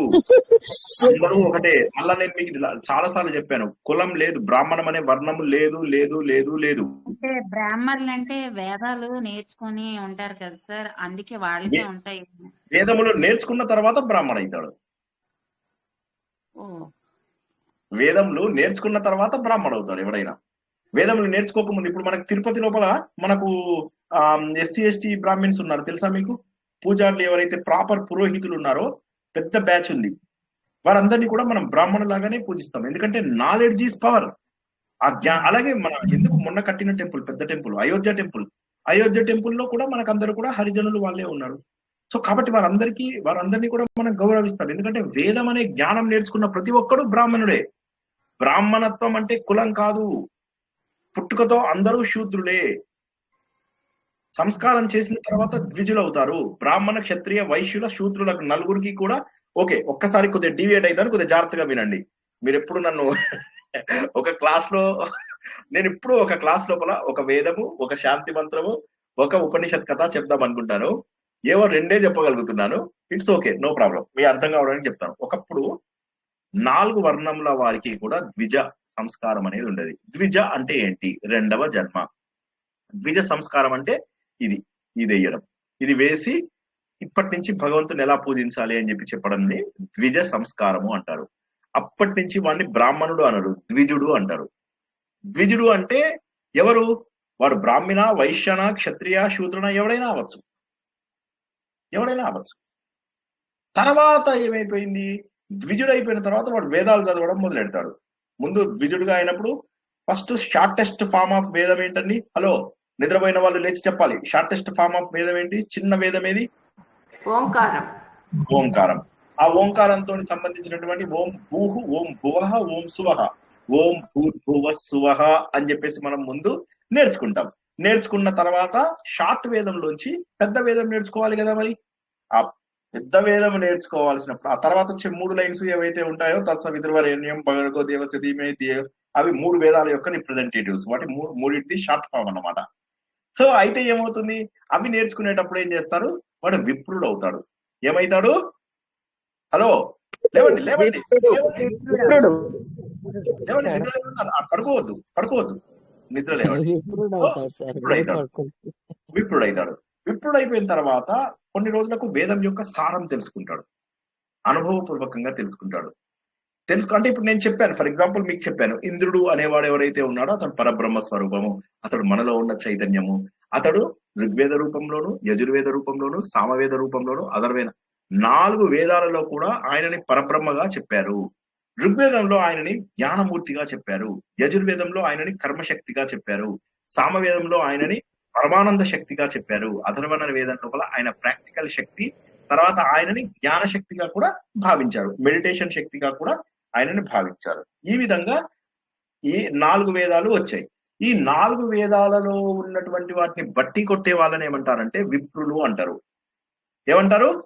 విప్రులు. వాళ్ళందరూ నిద్రపోతున్నారా? చెప్పండి.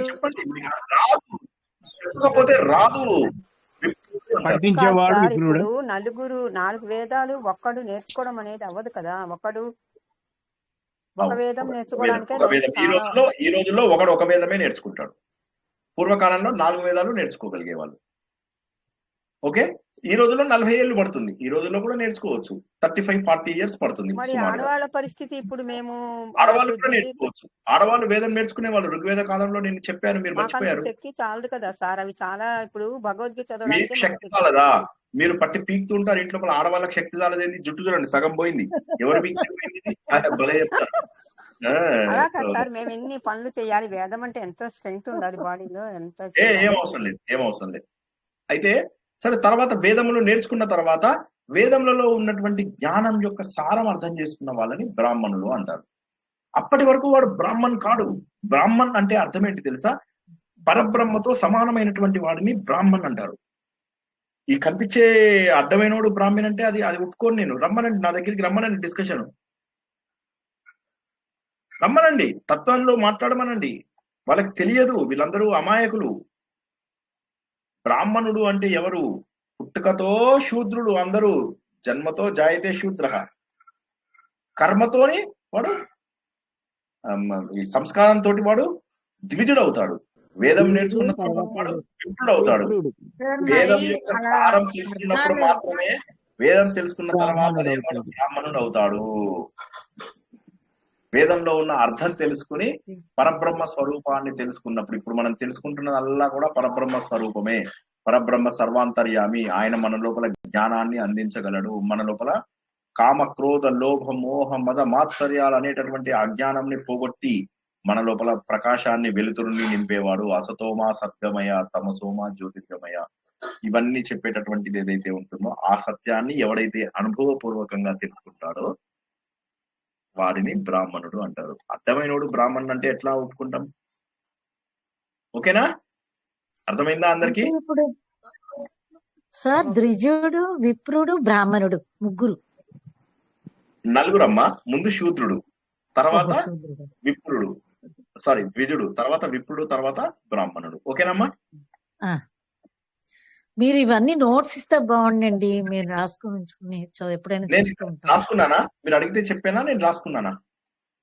మీకున్నంత నాలెడ్జ్ మాకు రాసుకోవచ్చు కదా. రాసుకోవడమే చెప్తున్నప్పుడు. నాకున్న సమయానికి నేను దేని మీద అంటే దాని మీద ప్రామిస్ చేసి చెప్తున్నా. ఈ గంట సమయాన్ని నేను తీయడం నాకు ఎంత కష్టం అవుతుందో నాకు తెలుసు. మీకు అర్థం కాకపోతే సరే, మీది సమయం తీయడమే నాకు ఎంత కష్టంగా ఉందో. ఒక పద్ధతిలోంచి బయటకు తీసుకెళ్ళాలని పెట్టుకొని రాసుకోవచ్చు. స్లో సిస్టమ్ స్పీడ్ లేకుండా సార్, అన్ని పనులు క్యాన్సిల్ చేసుకుని చెప్తున్నాను. మీరు కొంత సమయాన్ని కేటాయించాలి. మీ వైపు నుంచి కష్టం పడకపోతే ఇది ఎప్పటికీ నేర్చుకోలేరు. ఈ జన్మలో ఇంత నేర్చుకుంటే వచ్చే జన్మలో అక్కడి నుంచి ప్రారంభం అవుతుంది అన్నది గుర్తుంచుకోండి. ఓకేనా? నేను శ్లోకములు చూడడం తప్ప నేను ఏది చూసి చెప్పాల్సిన అవసరం లేదు. నాకు మర్చిపోతే మర్చిపోయానని చెప్తా. శ్లోకాలు నాకు నోటికి రావు. 100,000 శ్లోకాలు ఉంటాయి. అవి నాకు 11,000 శ్లోకాలు ఉన్నాయి ఋగ్వేదంలో. అవి ఎక్కడొస్తాయి మనకు? జై శ్రీకృష్ణ. ఇంకెవరికైనా ప్రశ్న? మీరందరూ కష్టపడండి. మీరందరూ నా ప్రవచనాన్ని 4 సార్లు వినమంటాను. ఎందుకు చెప్తాను? ఏదో నాకు టైం పాస్ అయ్యో, లేకపోతే నాకు పైసలు వస్తాయా? నాకేమన్నా పైసలు వస్తాయా? క్లిక్ బేస్డ్ ఇన్కమ్ లేదు నాకు. 2,000 సబ్స్క్రైబర్స్ ఉన్నా కూడా నేను ఎప్పుడు ఒక్కళ్ళని కూడా షేర్, సబ్స్క్రైబ్, లైక్ అని అనను. నాకు అవసరం లేదు ఏమి. మీరు మీ సొంత దీంతో నేర్చుకోవాలి. అది ఆ ఆతృత లోపల ఉండాలి. జై శ్రీకృష్ణ. నెక్స్ట్ ఎవరికైనా ప్రశ్న ఉంటే తీసుకుందాం, లేకపోతే ఒక్క ఉపనిషత్ కథ చెప్పుకుందాం. టైము 9:45 అయిపోయింది. ఉపనిషత్ కథ, కష్టమైన ఉపనిషత్ కథ చెప్పబోతున్నాను ఇవాళ. ఎప్పుడు ఉపనిషత్ కథ మీ అందరికీ ఫేవరెట్ అని తెలుసు నాకు. ఇవాళ కొద్దిగా కష్టమైన కథ చెప్తాను. ముందు ఏమన్నా ప్రశ్నలు ఉన్నాయేమో అడగండి. తర్వాత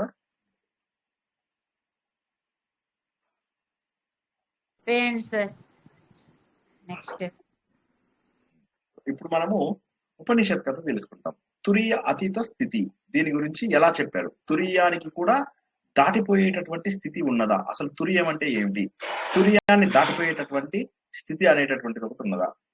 ప్రతి మనిషికి కూడా 4 స్థితులు ఉంటాయి అని మనం తెలుసుకున్నాము. తురియము అంటే అర్థం ఏంటంటే చతుర్థము అని చెప్పేసి లెక్క అన్నమాట. అంటే 4వది అనేటటువంటి మాట తురియము అంటే. ప్రతి వ్యక్తి కూడా 4 రకాల స్థితులను కలిగి ఉంటాడు. ప్రతి వ్యక్తి కూడా 4 రకాల స్థితులను కలిగి ఉంటాడు. అందులో ఈ కథ లోపల మనం ఏం తెలుసుకుంటూ ఉంటామంటే ఈ కథ చాలా అద్భుతమైనటువంటి కథ. ఇదేంటంటే ఇది పూర్తిగా ఇది కూడా అద్వైత సిద్ధాంతంలోంచే వచ్చింది. అయితే ఇది ఎందులోది అనేది నేను కూడా మర్చిపోయాను. ఇది కథ రూపంలో కూడా మనం అర్థం చేసుకోవడానికి ప్రయత్నం చేద్దాం. ఏంటి, ఒక ఊరు లోపల ఒక ఆయన ఉంటాడు, ఆయన పేరు వేదన. సో ఇప్పుడు ఇక్కడ ఆ కథలో పేరు పెట్టడం కూడా ఎలా ఉంటుంది అంటే మనకు అనుగుణంగానే పెడతారు, వేదన. సో పూర్వకాలం లోపల ఒక అబ్బాయి ఉండేవాడు, ఆయన వేదన ఆయన పేరు. చక్కటి సాధకుడు, మంచిగా సాధిస్తూ ఉంటాడు. 16 ఏళ్లకే అన్ని వేదాలు ఉపనిషత్తులు అన్ని కూడా బాగా నేర్చుకుంటాడు. ఏదో అసంతృప్తి ఎక్కడికి వెళ్ళినా కూడా ఆలోచిస్తూ ఉంటాడు. ఇప్పుడు నా లోపల 3 స్థితులు తెలుసు నాకు: స్థూల స్థితి, సూక్ష్మ స్థితి, కారణ స్థితి. స్థూల స్థితి అంటే ఇప్పుడు నేను జాగృతావస్థలో ఉన్నటువంటి స్థితిని స్థూల స్థితి అంటారు. అంటే నా శరీరం కదులుతోంది, నా మనస్సు కూడా కదులుతోంది. నా మనసు ఆలోచిస్తోంది, నా శరీరము లోపల భాగములు కూడా కదులుతున్నాయి. కళ్ళు చూస్తున్నాయి, ముక్కు వాసన చూస్తోంది, చెవులు అన్ని శబ్దములను వింటున్నాయి. వీటన్నింటినీ కూడా నేను తెలుసుకోగలుగుతున్నాను. ఇది నాకు తెలుస్తుంది, క్లియర్ గా తెలుస్తుంది. ఇది స్థూల స్థితి, జాగృత స్థితి. తర్వాత మనకు నిద్రపోవడానికి ఉపక్రమిస్తాము. అప్పుడు మనకు స్వప్నములు వస్తాయి. ఆ సమయం లోపల మన శరీరంలో ఉన్నటువంటి అవయవాలు ఏవి కూడా కదలవు. కర్మ ఇంద్రియాలు, జ్ఞాన ఇంద్రియాలు కదలవు. శరీరం మనం కాదు, కానీ మన మనస్సు మాత్రము కదులుతూ ఉంటుంది. కదిలి మనస్సు, బుద్ధి రకరకాల కథలను అల్లుతూ ఉంటుంది. సో ఆ మనస్సు యొక్క స్థితిని మనము సూక్ష్మ స్థితి అంటాము. ఈ సూక్ష్మ స్థితి లోపల మనకు స్వప్నములు వస్తాయి. ఇతను ఆలోచిస్తున్నాడు, మరి ఇది నాకు తెలుసు కదా, స్వప్నంలో వస్తున్న స్థితి నాకు సూక్ష్మ స్థితి, ఇది మంచిది కాదు అని చెప్పి. నిద్ర లేచిన తర్వాత కూడా నాకు కలలో ఏమొచ్చాయి అనేవి నేను గుర్తించగలుగుతున్నాను. కాబట్టి సూక్ష్మ స్థితి అనేది కూడా నాకు తెలుస్తుంది. తర్వాత నిద్రపోయినప్పుడు నా మనస్సు పనిచేయడం లేదు, నా శరీరం కూడా పనిచేయడం లేదు. కానీ నేను విత్తన రూపంలో ఎక్కడో ఒక చోట ఉన్నాను. విత్తన రూపం ఏమైతుంది, ఆ కారణ శరీరం అనేది ఏదైతే ఉంటుందో ఆ కారణ శరీరము మన శరీరంలో గనక ఆయుష్ ఉంటే మన శరీరంలో ప్రవేశిస్తుంది. మన శరీరంలో ఆయుష్ లేకపోతే కొత్త శరీరంలో ప్రవేశిస్తుంది. ఈ 3వ భాగం అర్థం కాని వాళ్ళు ఎవరన్నా అడగండి, ఏదో అర్థం కాకపోయినా అడగండి. ఈయన యోగుడు వేదన పడుతున్నాడు, ఆ వేదన పడుతూ ఈ స్థితుల గురించి ఆలోచిస్తున్నాడు. ఇప్పుడు అర్థం కాని వాళ్ళు అడగండి ఒకసారి. జై శ్రీకృష్ణ సార్, ఏదో డిస్టర్బెన్స్ వస్తుందా కదా సార్ కంటిన్యూస్ గా? నా వాయిస్ వినిపిస్తుందా? మీ వాయిస్ వినిపిస్తుంది కదా, కానీ బ్యాక్గ్రౌండ్ లో చాలా డిస్టర్బెన్స్ వస్తుంది సార్. ఏదో నాకైతే క్లియర్ సార్, క్లియర్ గానే ఉందండి. కొంచెం క్లియర్ గానే లేదులేండి. లేదండి, ఏదో సౌండ్స్ వస్తున్నాయండి. అప్పటి నుంచి కనబడలేదు మీ. ఇప్పుడు వచ్చింది మీరు. ఓకేనా? మళ్ళీ ఒకసారి ఆన్ చేసి ఆఫ్ చేశాను, సరేనా? Okay sir. అది ఏంటి చెప్పారు సార్? వీడియోలేమా ఆ తర్వాత వినపడలేదు, అది ఏంటో. పాయింట్లన్నీ వినపడ్డాయి కానీ there was a disturbance then. మరి ఇప్పుడు లేదు, బానే ఉంది సార్. వీడియో లేదు సార్, వీడియో లేదు కదా. లేదా ఆన్ చేయనా మళ్ళీ? ఉంది మీరు కనపడుతున్నారు కదా, మీరు కనబడుతున్నారు. బాగుందండి, బానే వస్తుంది. ఓకే, ఇప్పుడు మనము ఈ 3 స్థితులలో ఎవరికైనా అర్థం కాని ఏదన్నా ఉందా? అన్నారు కదా సార్, అది ఒకసారి చెప్పండి. స్థూల శరీరం అంటే ఈ శరీరాన్ని స్థూల శరీరం అంటారు. మీకు కనిపించేటటువంటి శరీరం ఏదైతే ఉందో దీనిని స్థూల శరీరం అంటారు. మన వేదన ఆలోచిస్తున్నాడు, వేదన అనే యువకుడు ఆలోచిస్తున్నాడు, ఇది స్థూల శరీరము అన్నటువంటి విషయాన్ని అర్థం చేసుకున్నాడు ఆయన. ఈ శరీరము స్థూలము, ఈ శరీరము దీంట్లో ఉన్నటువంటి మనస్సు, ఇంద్రియాలు ఇవన్నీ కూడా స్థూలము అన్నటువంటి విషయాన్ని అర్థం చేసుకున్నాడు. తర్వాత పడుకున్నప్పుడు స్వప్నావస్థ వచ్చింది. స్వప్నావస్థలో శరీరం కదలడం లేదు, కానీ మనస్సు దాని కదలికలు తెలుస్తూ ఉన్నాయి. కాబట్టి సూక్ష్మ శరీరాన్ని అతడు గుర్తించగలిగాడు. సో స్థూల శరీరాన్ని, సూక్ష్మ శరీరాన్ని రెండింటినీ కూడా అతడు గుర్తించగలిగాడు. తర్వాత గాఢ నిద్రలోకి వెళ్ళిపోయాడు. గాఢ నిద్రలోకి వెళ్ళినప్పుడు అతడు శరీరము పనిచేయదు, మనసు కూడా పనిచేయదు. అంటే కళలు కూడా రావు, శరీరం కూడా పనిచేయదు. మన పక్కన ₹1,00,00,000 పెట్టినా మనకేమనిపించదు, మన పక్కన పాము వచ్చి ఉన్నా కూడా మనకేమీ తెలియదు. కానీ ఆ శరీరంలో మనము కారణ స్థితిలో కూడా ఉంటాము. కారణ స్థితి అంటే విత్తనంకి సంబంధించినటువంటి స్థితి అని చెప్పేసి లెక్క పెట్టుకోవచ్చు. ఈ కారణ స్థితి ఏదైతే ఉందో ఈ కారణ స్థితిలో అతడు నాకు తెలుసు నేను కారణ స్థితిలో ఉన్నాను అని కూడా తెలుస్తుంది. 4వ స్థితిని ఏమంటారంటే తురీయ స్థితి అంటారు. తురీయ స్థితి అంటే ఏంటంటే ఈ అన్ని స్థితులను గుర్తించగలిగేటటువంటి స్థితి, సాక్షిభూతంగా ఉన్నటువంటి స్థితి. అంటే ఈ 3 ఉన్నాయి అని చెప్పి తెలిసే స్థితిని తురీయము అంటారు. తురీయం అనే దాన్ని మీరు కరెక్ట్ గా చెప్పాలంటే సవికల్ప సమాధి, నిర్వికల్ప సమాధి అని 2 చెప్పాను కదా. మీకు సులభంగా అర్థం కావాలి అంటే ఇది సవికల్ప సమాధి. సవికల్ప సమాధి అంటే you are completely out, but still మీకు ఇంకా ఏంటంటే నేను ఉన్నాను అనే భావన ఉంటుంది. అంటే భగవంతుడి దగ్గరికి వెళ్ళిపోయాం, నేను భగవంతుడి యొక్క రూపాన్ని అని చెప్పి తెలుస్తూ ఉంటుంది, కానీ నేనే భగవంతుడిని అని చెప్పి తెలియదు. దాన్ని తురీయ స్థితి అంటారు అన్నమాట. అక్కడ వరకు కూడా అర్థమవుతుంది ఈయనకి. ఇప్పుడు ఈ 4 అర్థం కాని వాళ్ళు ఎవరైనా ఉంటే మళ్ళీ అడగండి, చెప్తాను. ఇప్పుడు ఈ వేదన అనేటటువంటి అబ్బాయి 4 స్థితులని అనుభవించగలిగేటటువంటి స్థితిలో ఉన్నాడు, కానీ అతనికి ఏదో మిస్ అయ్యాను అని చెప్పి తెలుస్తుంది ఆయనకి. అది తురియ స్థితిని గాఢ నిద్రలో కూడా కాకుండా ఎలా తెలుసుకుంటాం? ఓన్లీ ధ్యానం అంటే అది అది సాధకులకు తెలుస్తుంది, మనకు తెలియదు. సాధకులకు మనకు అసలు నిద్ర స్థితి కూడా తెలియదు కదా, 3వ స్థితి కూడా తెలియదు కదా. తెలియదు సార్, మనకు తెలియదు. లేచిన తర్వాత గాఢ నిద్రలో అనుభూతి పొందుతాం అంతే. అలాంటి అనుభూతి ఏమైనా తురియావస్థలో ఉంటుందా అని? తురియావస్థ లోపల ఇంకా గొప్ప అనుభూతి ఉంటుంది, సాక్షిభూతంగా తెలుస్తూ ఉంటుంది. సవికల్ప సమాధి అంటారు. మనకు యమ నియమ ఆసన ప్రాణాయామ ప్రత్యాహారాలు ఈ 5 రకాల మెట్లు ఉంటాయి. ఈ 5 రకాల మెట్ల ద్వారా మనము ధారణ, ధ్యానము, సమాధి అనేటటువంటి 3 మెట్లలో తింటారు. ఈ 5 ప్రిపరేటరీ స్టెప్స్ అంటారు. ఈ 3 ఏంటంటే యాక్చువల్ మనకు అర్థం చేసుకునే స్టెప్స్ అన్నమాట. ధ్యానము జరిగేటటువంటి మెడిటేషన్ స్టెప్స్. ఇందులో ధారణ, ధ్యానము తర్వాత వచ్చేటటువంటిది సమాధి. ఈ సమాధి లోపల ఇక మనకు నేను చైతన్యాన్ని అన్నటువంటి భావన తెలుస్తూ ఉంటుంది. అంటే నాకు నేను చైతన్యాన్ని అని చెప్పేసి తెలుస్తూ ఉంటుంది, నేనున్నాను, నేను చైతన్యాన్ని అనుభవిస్తున్నాను అని చెప్పేసి తెలుస్తూ ఉంటుంది. అంటే నాకు అర్థం కానిది లేదు, నాకు అర్థమవుతుంది. ఇప్పుడు ఈయన ఏం చేశాడు, ఈ 4th స్టేజ్ కూడా నాకు అర్థమవుతుంది. గురువు గారి దగ్గరికి వెళ్ళాడు. గురువు గారు నాకు మొదటి దశ అర్థమవుతుంది, 2వ దశ అర్థమవుతుంది, 3వ దశ అర్థమవుతుంది, 4వ దశలో కూడా చాలా సేపు సాధన చేసిన తర్వాత నాలో చైతన్యం ఉంది, నేను ఆనందాన్ని పొందుతున్నాను అన్న విషయం నాకు తెలుస్తోంది. నేను ఆనందాన్ని పొందుతున్నాను, నేను భగవంతుడితో దగ్గర అవుతున్నాను అన్న విషయం నాకు తెలుస్తోంది. కానీ ఆ నేను అనే భావన పోవడం లేదు అని చెప్పేసి గురువు గారిని అడుగుతాడు. నేను అనే భావన పోవడం లేదు గురువు గారు, ఎందుకు అని. అప్పుడు ఆయన అంటాడు అన్నమాట, నిన్ను నీవు విడిపోయి ప్రశాంతంగా నిశ్శబ్దంగా ఉన్నటువంటి స్థాయికి నువ్వు చేరుకోవాలి అని చెప్పి గురువు గారు చెప్తాడు. ఈయన కొద్దిగా ఆలోచిస్తాడు. అసలు 3-4 స్టెప్, మనకు 3వ స్టెప్ 4వ స్టెప్ కూడా తెలియదు. కానీ ఈయన చెప్తున్నటువంటి 5వ స్టెప్ ఏదైతే ఉన్నదో తురియానికి కూడా అతీతం, తురియాన్ని కూడా దాటి నేను అనే భావన కూడా లేనటువంటి స్థితి, అక్కడికి వెళ్ళాలి. అయితే గురువు గారు అంటాడు, ఒక పని చేయి, నువ్వు ధ్యానం చేయడం మొదలెట్టు, మెల్లమెల్లగా ధ్యానం చెయ్యి అని చెప్పేసి అంటాడు. ఓకే, అందరూ కూడా కళ్ళు మూసుకొని ట్రై చేస్తే చేయవచ్చు. కళ్ళు మూసుకోండి, అందరూ కూడా కళ్ళు మూసుకొని ఇలా ఇలా నాలాగా మీ ముక్కు చివర్లు చూడడానికి పెట్టుకోండి, లేదా పూర్తిగా కళ్ళు మూసుకున్నా కూడా సరిపోతుంది. నేను శరీరాన్ని కాదు, నేను శరీరాన్ని కాదు, నేను అన్నమయ దేహాన్ని కాదు, నేను ఈ అన్నమయ దేహాన్ని కాదు, అన్నంతో తయారైనటువంటి ఈ దేహం ఏదైతే ఉందో దీనిని స్థూల దేహము అని చెప్పేసి అంటాము. నేను ఈ దేహాన్ని కాదు, ఎందుకంటే దేహము అశాశ్వతము, ఈ దేహము అశాశ్వతము, ఈ దేహము అశాశ్వతము.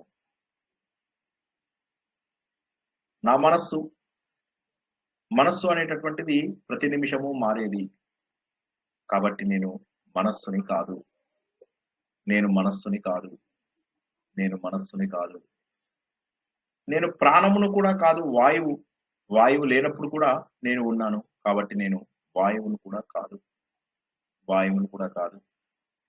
ఇప్పుడు నేను స్థూల శరీరము సూక్ష్మ శరీరము కాదు అన్న విషయం తెలిసింది. నేను ఇప్పుడు మెల్లగా తురియ అవస్థలోకి, నేను నిద్రావస్థలోకి చేరుకుంటున్నాను. నాకు నా శరీరం పైన ధ్యాస లేదు, నాకు నా శరీరం తెలియడం లేదు, నాకు నా శరీరం తెలియడం లేదు, మనసు లేదు, ఆలోచనలు లేవు, నాకేమీ తెలియడం లేదు. మనసు ఎక్కడుందో కూడా తెలియడం లేదు. నిశ్చలంగా మారిపోతుంది. నిశ్చలంగా మారిపోతుంది. ఒక తెలియని ఆనందం ఉంది. ఈ 3 ఆనందాలని సాక్షిభూతంగా అనుభవిస్తున్నాను. నేను శరీరానికి అతీతంగా వెళ్ళిపోయాను, మనసుకి కూడా అతీతంగా వెళ్ళిపోయాను. ఈ స్థితి నాకు తెలుస్తోంది. ఈ స్థితి నాకు తెలుస్తోంది. ఇలా సాధన చేస్తూ ఉన్నా నేను ఎప్పటి నుంచో. ఇదే తురియ స్థితి ఏమో. ఆనందం చాలా అద్భుతంగా ఉంది. భగవంతుడికి దగ్గర సంబంధం ఉన్నట్టుగా నాకు తెలుస్తుంది. ఈ ఆనందం అమోఘము. ఇది అనుభవిస్తున్నది ఎవరు మరి? నేనే.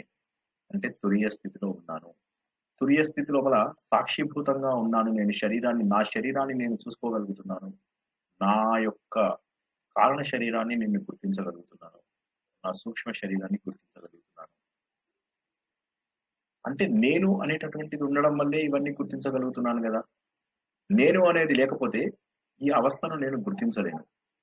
నాలో వస్తున్న మార్పులను నేను గుర్తించగలుగుతున్నాను అంటే నేను అనే భావన ఉన్నట్టే లెక్క కదా. మరింత ధ్యానం చేస్తాను. అహం బ్రహ్మాస్మి, అహం బ్రహ్మాస్మి, అహం బ్రహ్మాస్మి, అహం బ్రహ్మాస్మి. ఇలా మెల్లమెల్లగా తురియ అతీత స్థితి లోపల ఉన్నాడు. అందరూ కూడా మెల్లగా కళ్ళు తెరవండి. నేనే భగవంతుని అయినప్పుడు నాకు కారణ శరీరం అవసరం ఏముంది? విత్తనం పడిపోయింది. నేను అనే భావన లేదు. సో ఇంకా ఏ విధమైనటువంటిది లేదు. ఏ విధమైనటువంటి గుర్తింపు లేదు. ఏ విధమైనటువంటి భావన లేదు. ఏ విధమైనటువంటి ఆలోచన లేదు. ఏ విధమైనటువంటి లక్ష్యము లేదు. ఏ విధమైనటువంటి ధ్యేయము లేదు. ఏ విధంగా కూడా నేను అనేటటువంటి ఆలోచననే నాకు రావడం లేదు. ఈ అనుభూతి అద్భుతంగా ఉంది. కానీ ఈ అనుభూతి అనుభవిస్తున్న వాడిని నేను అని కూడా తెలియడం లేదు. నేను అని తెలిస్తే నేనున్నట్టే లెక్క కదా. కానీ నేను లేను అన్నటువంటి విషయం తెలుస్తుంది. సాక్షి తత్వాన్ని కూడా లేనటువంటి గొప్ప స్థితి తురియ అతీత స్థితి. అహం అనేటటువంటి భావము పూర్తిగా మాయమైపోయింది, లయమైపోయింది. ఇది బ్రహ్మతో ఏకత్వం కాదు. నేనే బ్రహ్మను అనవడం, నేనే బ్రహ్మదేవుని అవడం, బ్రహ్మతో కలవడం కాదు, నేనే బ్రహ్మదేవుడిని అవడము. నా ఈ ప్రయాణం చాలా బాగుంది. మా గురువు గారు చెప్పినటువంటి విషయాన్ని పాటిస్తూ ఉండగా నాకు ఇప్పుడు అర్థమైంది ఏంటంటే అన్నిటికీ కారణము మౌనమే అన్నటువంటి విషయం తెలుస్తుంది నాకు. మౌనమే మోక్షానికి ద్వారం అన్నటువంటి విషయం నాకు తెలుస్తుంది. మౌనమే మోక్షానికి ద్వారము. మౌనమే మోక్షానికి ద్వారము. వేదన ఇప్పుడు మాట్లాడేటటువంటి పరిస్థితుల్లో కూడా లేడు. అలా మౌనంగా ఉండిపోయాడు. ఇద్దరు కూడా నిశ్శబ్దంగా ఉన్నాడు. గురువు గారు కూడా నిశ్శబ్దంగా ఉన్నారు. మన వేదన కూడా నిశ్శబ్దంగా ఉన్నాడు. జ్ఞానము సాక్షిత్వము ఉంటే తురియ స్థితి. నేను అనే భావన కూడా లేకపోతే అది తురియ అతీత స్థితి. ఇతడు ఆత్మాన్వేషణ చేస్తూ ఆ తురియంలో అతీతమైనటువంటి స్థితికి చేరాడు. కావలసినది ఆయనకి ఇప్పుడు అర్థమైంది ఏంటంటే అంతర్ముఖత. నేను లోపలికి చూసుకోగలిగేటటువంటిది అంతర్ముఖత. ఆ అంతర్ముఖత ఉన్నట్లయితే నేను పరిపూర్ణమైనటువంటి విలయం అంటే లయం పూర్తిగా అయిపోయింది. విశిష్టమైనటువంటి లయం. నన్ను నేను మర్చిపోయేటటువంటి స్థితికి వెళ్ళవచ్చు.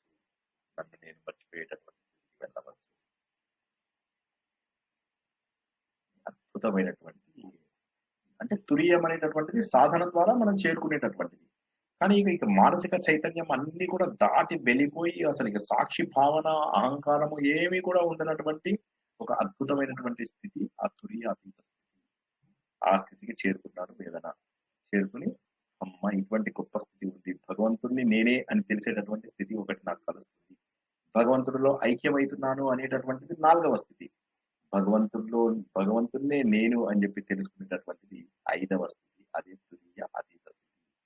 అనుభవపూర్వకంగా తెలియవలసిందే. ఇది మౌనం ద్వారా సాధించవలసిందే.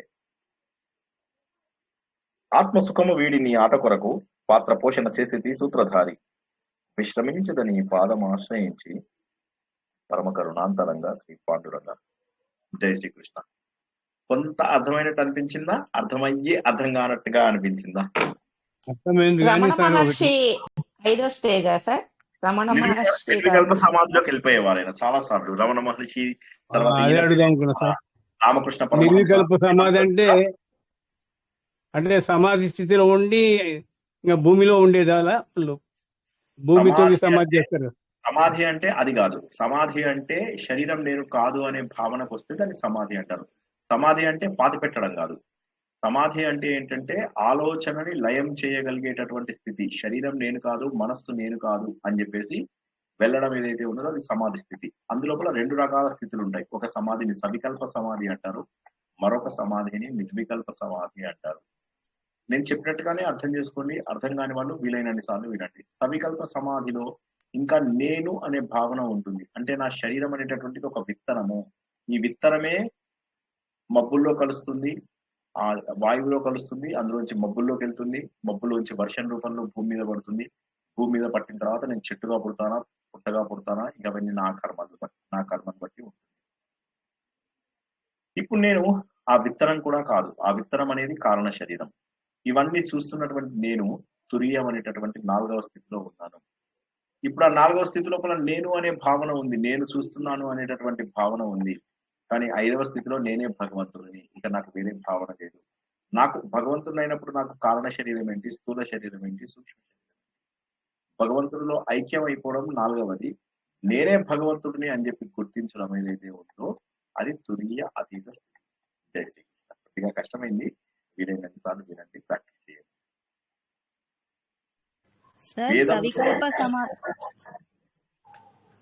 వికల్పములుంటే సవికల్పము, వికల్పములుంటే సవికల్పము. నిర్వికల్ప సమాధిలో ఉన్నాము అంటే ఇంకా ఏ విధమైనటువంటి వికల్పాలు ఉండవు. ఏ విధమైనటువంటి వికల్పాలలో సవికల్ప సమాధిలో మెయిన్ ఏంటంటే సవికల్ప సమాధిలో ఉన్న వాళ్ళు దే కెన్ కమ్ బ్యాక్. ఇప్పుడు రామకృష్ణ పరమహంస అప్పుడప్పుడు అలా వెళ్ళిపోయి సమాధిలోకి వెళ్ళి మళ్ళీ వెనక్కి వచ్చేయగలుగుతూ ఉండేవారు. సవికల్ప సమాధిలో ఉన్న వాళ్ళు ఎంత సమయం కావాలంటే అంత సమయం ముందు రాగలుగుతారు. ఇక నిర్వికల్ప సమాధిలో వారికి దేనితోటి సంబంధం లేదు. వారు పూర్తి బ్రహ్మ పదార్థం అయిపోయి ఉంటారు అనమాట. వారికి ఏ విషయం కూడా తెలిసేటటువంటి అవకాశం లేదు. ఎందుకంటే నేను అనే భావన పోయినప్పుడు ఏ విషయమైనా ఎలా తెలుస్తుంది? ఏ విషయమైనా తెలియాలి అంటే నేను అనే వాడిని ఒకటి ఉండాలి. రాధిక అర్థమైందా? అర్థమైంది సార్. అంటే సవికల్ప సమాధి అంటే తురియా స్థితి, నిర్వికల్ప సమాధి అంటే తురియాతీత స్థితి. అంటే సవికల్ప సమాధి స్థితిలో ధ్యాత, ధ్యేయము, ధ్యానం ఈ 3 ఉంటాయి. ఈ నిర్వికల్ప సమాధి కాదు. ఈ ధ్యేయ వస్తువు కూడా ఎగిరిపోతుంది. మనకు ధ్యేయ వస్తువు మిగిలేది ఏదైతే ఉంటుందో అది మీకు ధ్యానంలో ధ్యేయ వస్తువు ఉంటుంది. మీకు 3 స్టెప్స్ ఉన్నాయా? ధారణ, ధ్యానము, సమాధి. ధారణ లోపల సరే మనకు ధ్యేయ వస్తువులు రకరకాలు ఉంటాయి. ధ్యానంలోకి వచ్చేసరికి ధ్యేయ వస్తువు పైన మంచి ఫోకస్ ఉంటుంది. సమాధిలోకి వచ్చేసరికి ధ్యేయ వస్తువు మాయమైపోతుంది. కానీ మనకు ఆనందాన్ని పొందుతూ ఉంటాం అంతే. ఇక్కడ ఈ సవికల్ప సమాధిలో ఆనందాన్ని పొందుతూ ఉంటాం. 3 ఉండవు. ధ్యానము, ధ్యేయము, ధ్యాస ఏమీ ఉండవు. మిగిలిపోయింది ఇది. కానీ ఇందులోపల సాక్షిభూతంగా నేను చూడగలుగుతున్నాను. ఆనందాన్ని నేను అనుభవిస్తున్నాను. ఎవరు ఆనందాన్ని అనుభవిస్తున్నారు? నేను ఆనందాన్ని అనుభవిస్తున్నాను, నేను భగవంతుడు అన్నటువంటి స్పృశ తెలుస్తుంది. ఆ సాక్షిభూతమైనటువంటి ఆ తత్వం తెలుస్తూ ఉంటుంది. అది సవికల్ప సమాధి. నిర్వికల్ప సమాధి వచ్చేసరికి ఏమైతుందంటే అసలు నేను అనే భావన ఉండదు. ఇంకా నేను అనేది ఎక్కడ ఉంటుంది? భగవంతుడికి నేను అనే భావన ఉండదు కదా. సర్వత్రా వ్యాప్తి చెందిన వాడిని నేను అని చెప్పి తెలిసేది ఏదైతే ఉంటుందో సర్వత్రా వ్యాప్తి చెందడం, నేను భగవంతుడు అంశ అనుకోవడం ఏదైతే ఉందో అది సవికల్ప సమాధి. నేనే భగవంతుడిని అని తెలుసుకునేటటువంటి అద్వైత స్థాయి దాన్ని నిర్వికల్ప సమాధి అంటారు. ఆ నిర్వికల్ప సమాధినే తురియ అతీత స్థితి అంటారు. సవికల్ప సమాధి అనేది విశిష్ట అద్వైత స్థాయి అట్లా అన్నమాట. సవికల్ప సమాధిలో మనం విశిష్ట అద్వైతం అంటే నేను భగవంతుడిలో భాగాన్ని అన్న విషయాన్ని తెలుసుకుంటూ ఉంటాం. ఇంకా నేను అనేటటువంటిది ఒకటి ఉన్నది అన్న విషయం తెలుసుకుంటూ ఉంటాం. కానీ ధ్యానము, ధ్యేయము ఇవేమి ఉండవు. ఇవన్నీ మెట్లు. ఒకసారి సమాధిలోకి వచ్చిన తర్వాత ఇక ధ్యాన వస్తువు, మనకు ధ్యేయ వస్తువు ఏమీ ఉండవు అన్నమాట. సమాధిలో ఉన్నప్పుడు ఆనందాన్ని అనుభవించడం తప్ప ఇక మరి ఏది ఉండదు. ఆ ఆనందాన్ని అనుభవించేటప్పుడు నేను అనుభవిస్తున్నాను అని చెప్పి తెలిసేదాన్ని సవికల్ప సమాధి అంటారు. అసలు ఏ విధమైనటువంటి ఆలోచనలు లేవు, నేనే ఆనందము ఉంది, నాకేమీ తెలియనటువంటి పరిస్థితి, ఆనందం తప్ప మరి ఏది తెలియని నేనే భగవంతుడి స్వరూపాన్ని, సర్వత్రా వ్యాప్తి చెందినటువంటి చైతన్య తత్వాన్ని అని తెలిసిన దాన్ని మనము తురియ అతీత స్థితి అంటాం. అంటే సాక్షిభూతముగా ఉన్నటువంటి స్థితి అహంకారం అంటే నేను అనే భావన ఎగిరిపోయే స్థితిని తురియ అతీత స్థితి అంటారు. కొద్దిగా ఇంకా ఓకే ఇంకా సార్. ఎక్కడైనా వినండి 2 సార్లు సవికల్ప సవికల్ప స్థితి అంటే కొంచెం పూర్తిగా కంటిన్యూస్ గా ఉండదు కదండి. అంటే ఇక లైఫ్ కావాలంటే బయటికి శాశ్వతం రావచ్చు. కాదుగా. నేను అనే భావన ఉన్నంత వరకు కూడా శాశ్వతం కాదు. నేను అనే భావన ఇప్పుడు నేను అనుభవిస్తాను, 8 గంటలు అనుభవించి మళ్ళీ మామూలుగా వచ్చేసేయవచ్చు. ఇప్పుడు రామకృష్ణ పరమహంస, రమణ మహర్షి వీళ్ళు మనతో కూడా ఉండగలిగారు. వీళ్ళు మనతో కూడా అంటే ఉండగలిగారు. సవికల్పం. సవికల్పం. కానీ వాళ్ళు ఎప్పుడైతే ఈ శరీరాన్ని ఇవన్నింటినీ వదిలేసే స్థాయికి వెళ్ళిపోయారో వాళ్ళు నిర్వికల్ప సమాధి, అంటే ఏది లేదు, నేను అనేది కూడా లేదు. నేను అనేటటువంటి భావనలోకి వెళ్ళిపోయినప్పుడు వాళ్ళు నిర్వికల్పంలోకి వెళ్ళిపోయారు. కానీ ఇప్పుడు మనం వాళ్ళు సవికల్పంగా వాళ్ళు చెప్తున్నారు, నిర్వికల్పంగా ఎగ్జాంపుల్స్ ఎవరైనా ఉన్నారా సార్? నిర్వికల్పంగా అంటే ఇక వాళ్ళనే తీసుకోవాలి మనకి ఇంకా ప్రత్యేకంగా. ఎందుకంటే నిర్వికల్పం అనేటటువంటిది ఏదైతే ఉందో, ఈ నిర్వికల్ప సమాధి వాళ్ళు పొందారు అని చెప్పడమే గాని పొందారా లేదా అని వీరబ్రహ్మేంద్ర స్వామి సార్. ఒక్క నిమిషం ప్లీజ్ వీరబ్రహ్మేంద్ర ఒక్క నిమిషం. నిర్వికల్పం అనేది అనుభవించడం. నేను నిర్వికల్ప సమాధి అని అన్నాడు అనుకోండి ఎవరైనా, నేను నిర్వికల్ప సమాధిని పొందాను అన్నాడు అనుకోండి, అది సవికల్పం అవుతుంది. నిర్వికల్ప సమాధిలో నేను అనే భావన పోతుంది. ఒకసారి అర్థం చేసుకోండి, అందరూ అర్థం చేసుకోవాలి. నేను అనే భావన పోతేనే అది నిర్వికల్ప సమాధి. అదే తురీయ అతీత స్థితి. నేను అనే భావన పూర్తిగా ఎగిరిపోతుంది. కాబట్టి నేను అనే భావన పోయిన తర్వాత నేను అది పొందాను అని ఎలా చెప్తారు? కాబట్టి నిర్వికల్ప సమాధి వాళ్ళు పొందే ఉంటారు, కానీ అది వాళ్ళు చెప్పడానికి ఇంకా వాళ్ళు ఉండరు.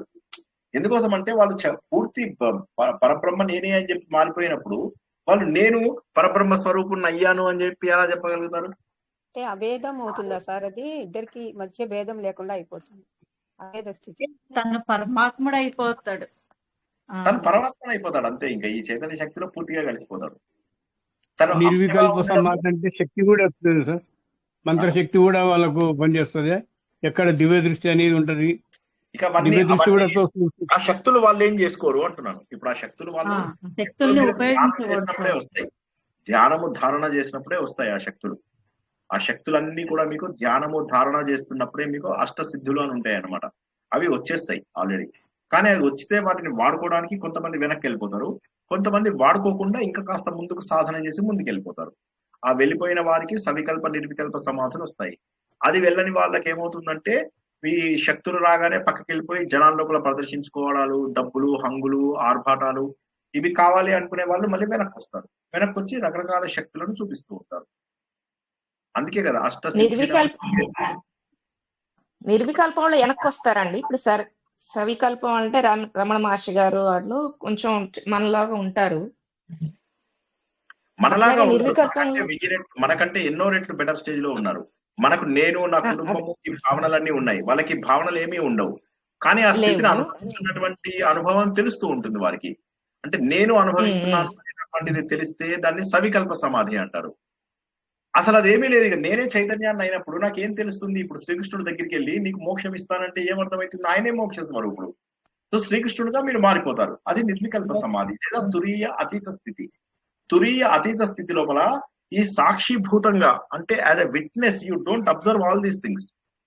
ఇది నాది అని చెప్పి అనుకోను. ఇప్పుడు ఆయన ఉదాహరణకి నేను వచ్చేసి చెప్తాను మీ అందరికీ, నేను చాలా సార్లు నిర్వికల్ప సమాధిలోకి వెళ్ళాను అన్నాను అనుకోండి, నేను తురీయ అతీత స్థితిని చూశాను అని చెప్పాను అనుకోండి, మీకు నేను అబద్ధం చెప్తున్నానని లెక్క. ఎందుకంటే తురీయ అతీత స్థితిలో ఉన్నవాడికి నేను అనే భావన ఉండదు. మీరు ఒక 4 సార్లు వినండి నా ప్రవచనాన్ని. 4 సార్లు వింటే మీకు నేను చెప్పింది ఏంటో అర్థమవుతుంది. సో వెనక్కి వచ్చే అవకాశం లేదు. ఇంకా నిర్వికల్ప సమాధిలో ఉన్న వాళ్ళు ఉన్నారు, వెనక్కి వచ్చారని మనం అనుకోవడమే. కానీ వాళ్ళు ఒకసారి వాళ్ళు నిర్వికల్ప సమాధి తురీయ అతీత స్థితిలోకి వెళ్ళిపోయారంటే వాళ్ళు చైతన్యంలో మారిపోయారు, చైతన్య స్థితిలోకి మారిపోయారు వాళ్ళు. అప్పుడు వాళ్ళు వెనక్కి వచ్చేటటువంటి అవకాశం ఎక్కడ ఉంటుంది? ఇంకా అప్పుడు వెనక్కి వచ్చే అవకాశం ఉంది అంటే మళ్ళీ నేను అనే భావన ఉన్నట్టే లెక్క. నేను అనే భావన అనేది ఏంది? ఒక ముక్కని నేను అనే భావన అంటారు. అంతా ఉండేదాన్ని నేను అని ఎలా అంటారు మీరు? విశ్వమంతా నేనే ఉన్నప్పుడు నేను ఎక్కడున్నట్టు లెక్క? జై శ్రీకృష్ణ. కొద్దిగా కష్టమైనటువంటి కాన్సెప్ట్ ఇదేంటంటే అనుభవంతో పొందేవి కాబట్టి మనకు ఏంటంటే సాధన కావాలి. సాధన వద్దు సార్, మాకు పూజలు ఇప్పుడు శ్రావణ మాసం వస్తుంది చూడండి, మేము పోలీలు ఆడతాం. పోయింది, మొత్తం ఎగిరిపోయింది. ఈ నేర్చుకున్నవన్నీ గంగలో కలిసిపోయినట్టే. ఏం చేస్తాం? ఈ పిచ్చి ఆలోచనలు, పిచ్చి పాటలు, పిచ్చి పూజలు ఇవన్నీ చేసి చేసి చేసి చేసి ఏదో ఒకరోజు చేసుకోండి పూజ. మీకు సెంటిమెంట్ ఉంటే ఇక మొత్తం శ్రావణ మాసం అంతా కూడా వీడికి వాడు పుయ్య, వాడికి వీడు పుయ్య. అబ్బా, సరే చెయ్యండి, మీ ఇష్టం వచ్చినట్టే చేయండి. కానీ ఏమవుతుందంటే ఈ సాధన కార్తీక మాసం కూడా ఇంకా ఎక్కువ సార్. కార్తీక మాసం ఇంకా ఎక్కువ సార్. ఇప్పుడు తురియావస్థలో ఉన్న ఒక మనిషి తురియాతీత స్థితి, దానిలో ఉన్న ఒక మనిషి బయట ఎలా బిహేవ్ చేస్తాడనేది తెలుస్తుందా? తురియ అతీత శక్తిలో ఉన్నటువంటి వాడిని మనం గుర్తించడం కష్టం. ఎందుకంటే తురియ అతీత శక్తికి నేను అనే భావన ఉండదు. ఇంకా తురియ స్థితిలో ఉన్న ఇవి కూడా మనకు తెలియాల్సిన అవసరం లేదు. మనకు తెలియవు ఇవి. ఎందుకోసం అంటే అది అనుభవించిన వాడికి తెలుస్తాయి, మనకెలా తెలుస్తాయి? ఇప్పుడు ఫర్ ఎగ్జాంపుల్ నేను ఇలా మీతో కూర్చొని ఇలా అన్నాను అనుకోండి, అబ్బా సార్ తురియంలోకి వెళ్ళారని చెప్పేసి చప్పట్లు కొడతారు మీరు. అలాగా సార్. అంటే ఇప్పుడు తుర్యాతీత స్థితిలో ఉన్న పర్సన్ మామూలుగా గురుస్థానంలో ఉండి శిష్యులకి బోధించటం గానీ అలాంటివి మీకు మళ్ళీ అర్థం కాలేదు. తురియ అతీతం అంటే మీకు ఎవరికి అర్థం కాలేదు. వినండి, మళ్ళీ వినండి, ప్రవచనం అందరూ మళ్ళీ వినండి, మీకు అర్థం కాలేదు. తుర్యాతీతమైన అంటే నేను చైతన్యంలో కలిసిపోవటమే అన్నారు, అర్థమైంది సార్. కానీ అక్కడ ఇప్పుడు చైతన్యంలో ఉన్నప్పుడు ఆ డివిజన్ ఎక్కడి నుంచి వచ్చింది మీకు? తురియంలో ఉన్నంత వరకు మీరు నేను అనుభవిస్తున్నాను అని చెప్పి తెలుస్తుంది. అంటే మానవ శరీరంలో ఉంటారా లేదా సార్? మానవ శరీర రూపంలో ఉంటారా లేదా అని ఉంటారు. ఒకటి గుర్తుంచుకోండి, మోక్షం అనేది శరీరంతో సంబంధం లేదు. ఈ మాట మనం చాలా సార్లు తెలుసుకున్నాం. మోక్షం అనేది శరీరంతో సంబంధం లేదు. శరీరము ప్రారంధం ద్వారా వచ్చినటువంటిది. ఇది ప్రారంధం ఎన్ని రోజులు ఉంటే అన్ని రోజులు శరీరం ఉంటుంది. తినవలసిందే. పండిన దోసకాయ వేలాడుతూ వెదురు చూస్తూ ఉంటుంది, ఇది పడిపోతుంది. రమణ మహర్షికి చివరి లోపల క్యాన్సర్ ఎందుకు వచ్చింది? ఎందుకంటే అది అనుభవించవలసినటువంటిది ఉంది జన్మ లోపల.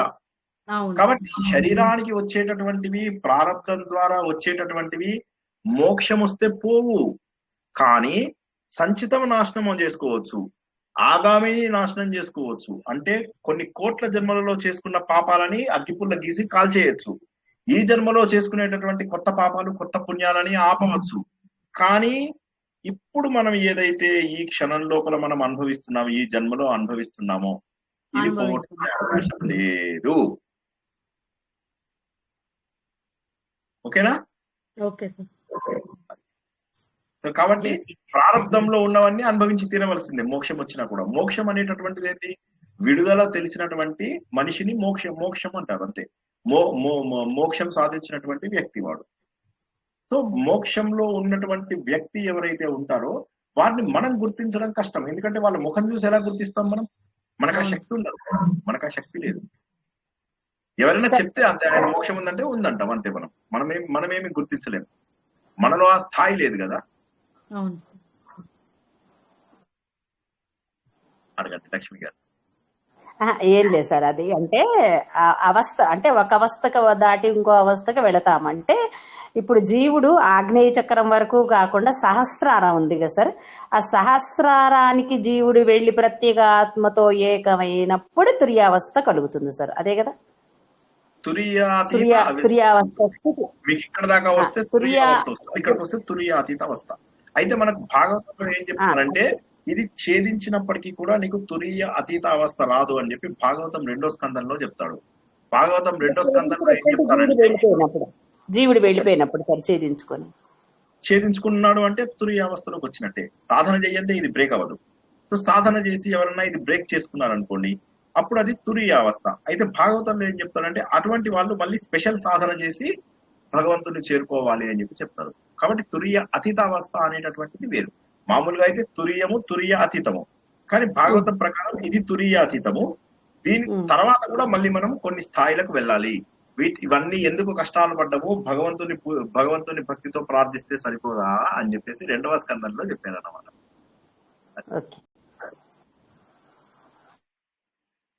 ఇవన్నీ ఏంటంటే మనము చెప్పుకుంటున్నటువంటి రకరకాల ప్రవచనాలలో ఉన్న విషయాలన్నీ కూడా వీలైనన్ని సార్లు వింటే తప్పిది అర్థం కాదు. అంటే ఇది నేను ఇంతకుముందు అన్నట్టుగా 9ంటికి ఏదో టైంపాస్ ప్రవచనం కాదు కదా. ఓకే, అదైనా మంచిదే, వింటే తప్పేమీ లేదు. కానీ ఆలోచన రావాలి మన లోపల. ఆ ఆలోచన వచ్చినట్లయితే ఆలోచనకు అప్పుడు మనకు ఏంటంటే ఆలోచన ద్వారా మనము రకరకాల స్థితులలోకి మారిపోయేటటువంటి అవకాశం ఉంది. ఒక్క క్షణంలో ఈ స్థితి నుంచి ఆ స్థితిలోకి వెళ్ళిపోయే అవకాశం ఉంది. ఎందుకంటే జ్ఞానం వచ్చిన మరుక్షణము ఈ మెడిటేషన్లు, ఈ కర్మయోగాలు ఇవేం అవసరం లేదు. జ్ఞానయోగం అనేది ఫ్లైట్ ఎక్కినట్టు ఆలోచనతోని ఒక్క క్షణంలో మోక్షం వచ్చేస్తుంది. అవును సార్, అవును సార్. సో ఇది అది చాలా అనుభూతితోటి అనుభూతితోటి అది చెయ్యాలి, కానీ అది ఎక్కడ పుస్తకాల్లో వేదాల్లో కానీ ఇక్కడ పురాణాలు ఎక్కడ దొరకదు సార్. అది ఒక గురుముఖంగా అనుభవంతో, అవును అనుభవంతో దొరుకుతుంది ఆ వస్తువు. Okay sir. Correct correct correct. బుద్ధగయలో చూసాం సార్, గంటల తరబడి కూర్చోయిన తర్వాత అసలు కదలిక కూడా ఉండదు వాళ్ళలో.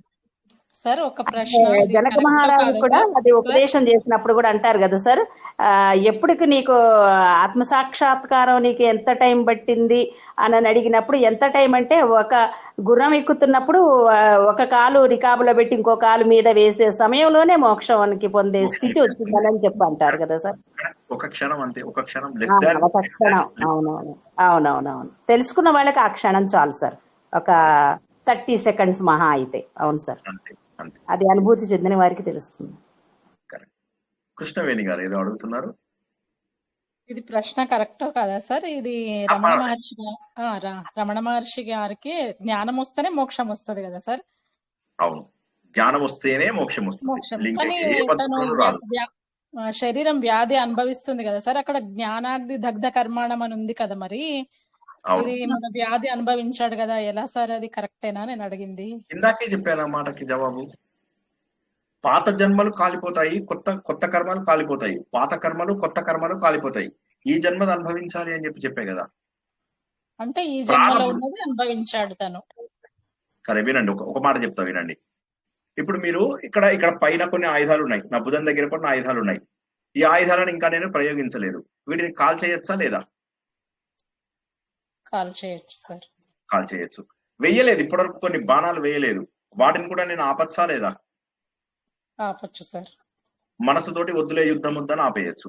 కానీ ఒక బాణాన్ని వదిలేశాను, ఆ బాణాన్ని మధ్యలో ఆపచ్చా? ఒక బాణము వెళ్తుంది, ఇలా వెళ్తుంది ఒక బాణం. కృష్ణవేణి గారు, ఒక బాణము వెళ్తుంటే దాని మధ్యలో ఆపవచ్చా? ఒక బుల్లెట్ వెళ్తుంది, దాని మధ్యలో ఆపవచ్చా? రాదు సార్. దాన్ని ప్రారంధం అంటారు. ప్రారంధం అనేటటువంటి అనుభవించి తీరవలసిందే. రజనీకాంత్ ఆపుతాడు సార్ అని మళ్ళీ చెప్పకండి, అదంతే. ప్రారంధం అనేది అనుభవించి తీరవలసిందే. జ్ఞానయోగి అయినప్పటికీ కూడా అనుభవించవలసిందే ప్రారంధము. కానీ సంచితము భగవంతుడు వదిలిన బాణం లాంటిది సార్, వదిలిన బాణం లాంటిది, భగవంతుడు వదిలిన బాణం లాంటిది ప్రారంధ కర్మ. అది ఇంకా ఎవ్వరూ మానడానికి అవకాశం లేదు. అందుకే కదా అర్జునుడికి పిల్లలందరూ కూడా చనిపోతారు. అర్జునుడికి మరి నిజం చెప్పాలంటే ఎందుకు ఆయన ఏమన్నాడు దేవుణ్ణి? ఎందుకంటే అది అంతే, అది అనుభవించవలసింది. గీతలో రాసిపెట్టుంది, గీతలో రాసిపెట్టున్నది అనుభవించక తప్పదు. కష్టమైన సుఖమైన, సుఖం కూడా అంతే. 1 కోటి రూపాయలు వచ్చేది ఉంది అనుకోండి, వాడు చెప్తాడు మనం డెత్ బెడ్ మీద ఉంటాం, ఎవడో వచ్చి అన్న ఒక్క నిమిషం చచ్చిపోక ఒక్క సెకండ్ అంటాడు. ఏంటి అంటే ఇక నీకు 2 కోట్లు ఇవ్వాలని చెప్పి చేతిలో పెడతాడు. చేతిలో పెట్టిన తర్వాత అప్పుడు ఇప్పుడు నువ్వు చచ్చిపో అంటాడు. సో అంటే ఏంటంటే వచ్చే రూపాయి అయినా వచ్చే కష్టమైనా అవి రాక మానవు, దాన్ని ప్రారంధము అంటారు. కానీ కొన్ని మనం ఇప్పుడు ఇంకా డ్యూ ఉంది, ఇంకా ఇది అవ్వలేదు. ఆ వెనకాల మోసుకుంటున్నటువంటి బ్యాగ్ ఏదైతే ఉందో ఆ బ్యాగును కావాలంటే కాల్చేసేయచ్చు.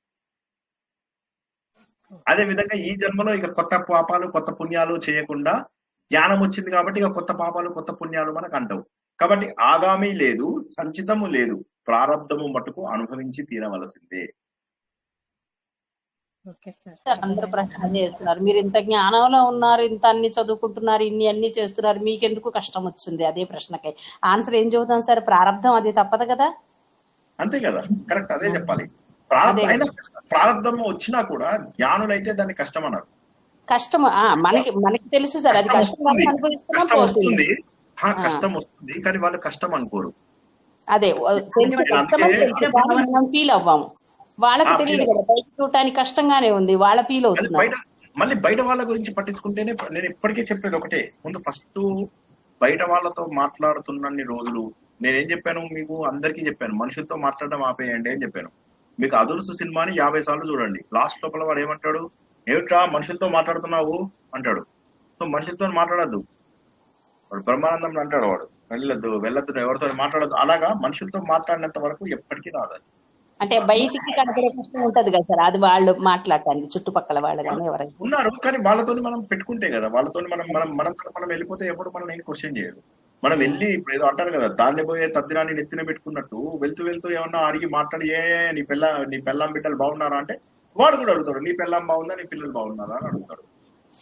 ఇప్పుడు ఆ రమణ మహర్షి గారు నేను శరీరం కాదు అనుకున్నాడు కాబట్టి అతనికి క్యాన్సర్ వచ్చినా ఏమొచ్చినా అతను పట్టించుకోవట్లేదు కదండి. అతను నేను శరీరము అనుకున్నప్పుడు మాత్రమే ఆ బాధ ఉంటుంది.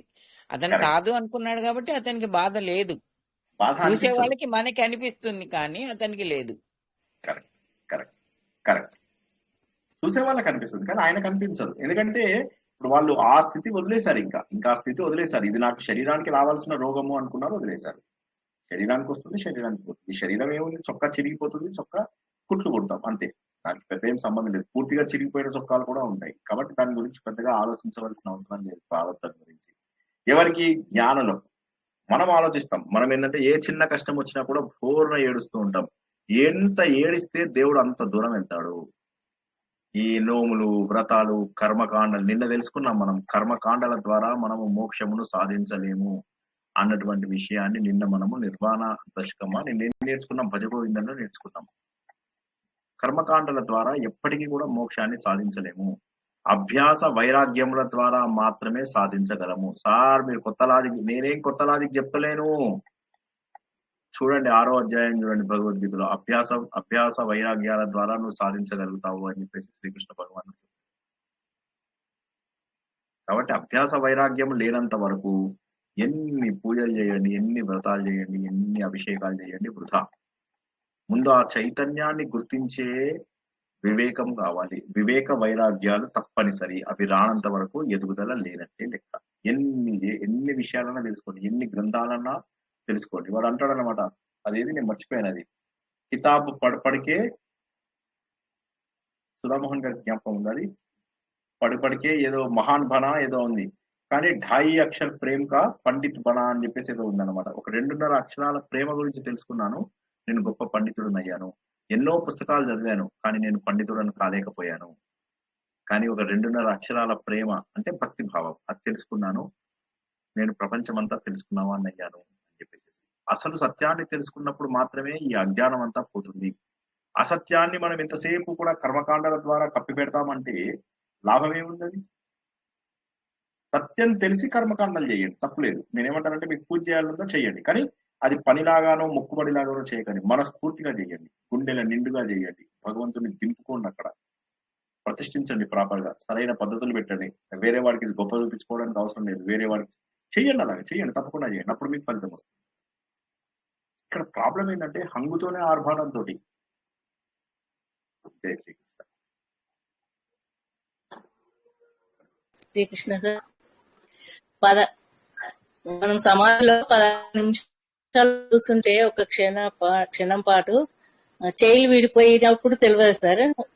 2 జోడించినప్పుడు మనం ఒక చేయి మీద ఒక చేయి పెట్టినప్పుడు ఆ చేయి హృదయస్థానం దాకా వస్తే కానీ మనకు తెలియదు సార్. ఒక క్షణం అట్లా అవుతుంది. అది ఏంటంటే సార్ 16 నిమిషాలు కరెక్ట్ కూర్చుంటే మీకు అప్పుడు మనం అనుభవం వస్తే మంచిది. అంటే కొంతమందికి గంటలు కూర్చున్నా రాదు. అంటే మెయిన్ ధ్యానం అనేటటువంటిది చెయ్యాలి అంటే అగైన్ ధ్యానానికి కావలసిన యమనియమ ఆసన ప్రాణాయామ ప్రత్యాహారములు చేసిన వాళ్ళకు మాత్రమే ధారణ ధ్యాన సమాధిలో ఉన్నటువంటి అనుభవాలు కలుగుతాయి.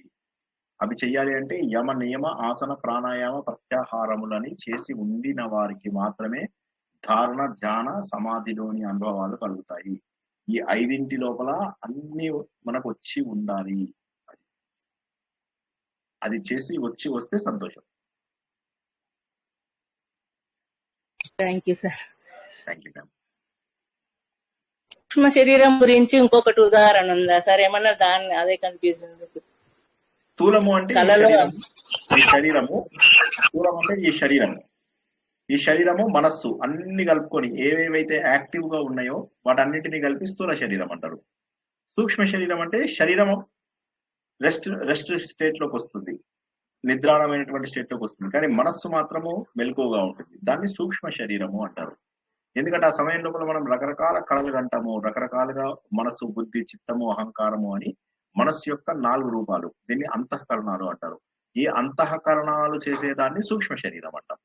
అది సూక్ష్మ శరీరం. మనలోనే ఉన్నటువంటి ఒక శరీరము మనస్సు అనేది, అది మనకు పూర్తి స్థాయి శరీరం ఉన్నప్పుడు ఏ అనుభవాలైతే వస్తాయో శరీరం లేకపోయినా కూడా అదే అనుభవాలు వస్తాయి. మనం ఏ పని చెయ్యకపోయినా కూడా కళలో ఏడుపు వస్తే ఏడుస్తాం, నవ్వు వస్తే నవ్వుతాం, ఇవన్నీ చేస్తాం. అంటే ఆ సమయం లోపల మనకు శరీరం పైన కూడా ప్రభావం ఉంటుంది.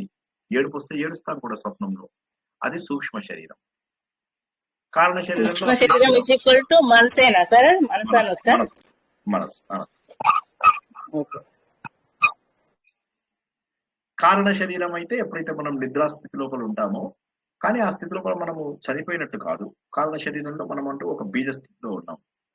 తురియ స్థితికి వచ్చేసరికి ఏమైందంటే నేను భగవంతుల్లో కలిసిపోతున్నాను అనేటటువంటిది ఇది.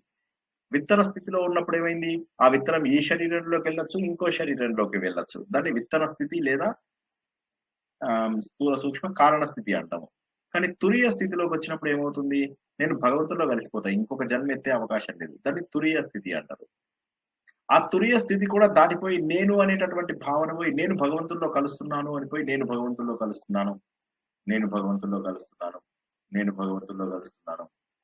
భగవంతుడిని భగవంతుడు నీ కూడా ఉండదు. ఇక భగవంతుడు నీ అని కూడా ఉండదు. అలా భగవంతుడి యొక్క అనుభవాన్ని పొందడము, నేను అనేటటువంటి భావన పూర్తిగా పోవడాన్ని తురీయ అతీత స్థితి అంటారు. వినండి, చాలా సార్లు వింటే ప్రవచనము అర్థమవుతుంది. నేను ఎన్ని సార్లు చెప్పినా నాకు తెలుసు మీరు అందరూ చాలా బిజీగా ఉంటున్నారని తెలుసు. నాకు ఎంత బిజీగా ఉన్నా ఒక 2-3 గంటలు మీరు పెట్టుకోలేదు అంటే అది మీ వైపు సాధన రాహిత్యం, సాధన లోపం అని చెప్పేసి అనగలను నేను. అంతే. జై శ్రీ. ఆపుకుందామా? 1:30 అయింది. ఇవాళ శాంతి మంత్రం చెప్పుకోలేదు. వచ్చే వారం శాంతి మంత్రము ప్రారంభించుకుంది. మరో ఉపనిషత్ కథలన్నీ కూడా మనకు అద్భుతమైనటువంటి జ్ఞానాన్ని అందిస్తూ ఉంటాయి. శాంతి మంత్రం చెప్పాలి సార్. శాంతి మంత్రం ఖచ్చితంగా చెప్పాలి. శాంతి మంత్రం చెప్పిన క్లాస్ అయిపోయినా ఉండాలి ఖచ్చితంగా. శాంతి మంత్రం అయితే ఉండాలి. ఇంకెవరికైనా ప్రశ్నలు ఉన్నాయా? వండర్ఫుల్. ఈ రోజుకి ఇక్కడ ముగించుకుందామా? చాలా నిద్రలోకి వెళ్ళిపోయారు. ఇది తురియ అతీత స్థితి అంటారు. ఇప్పుడు మీరు అందరూ ఉన్న స్థితిని ఏమంటారంటే తురియ అతీత స్థితి. మేము జాగ్రత్త అవస్థలోనే ఉన్నాం సార్.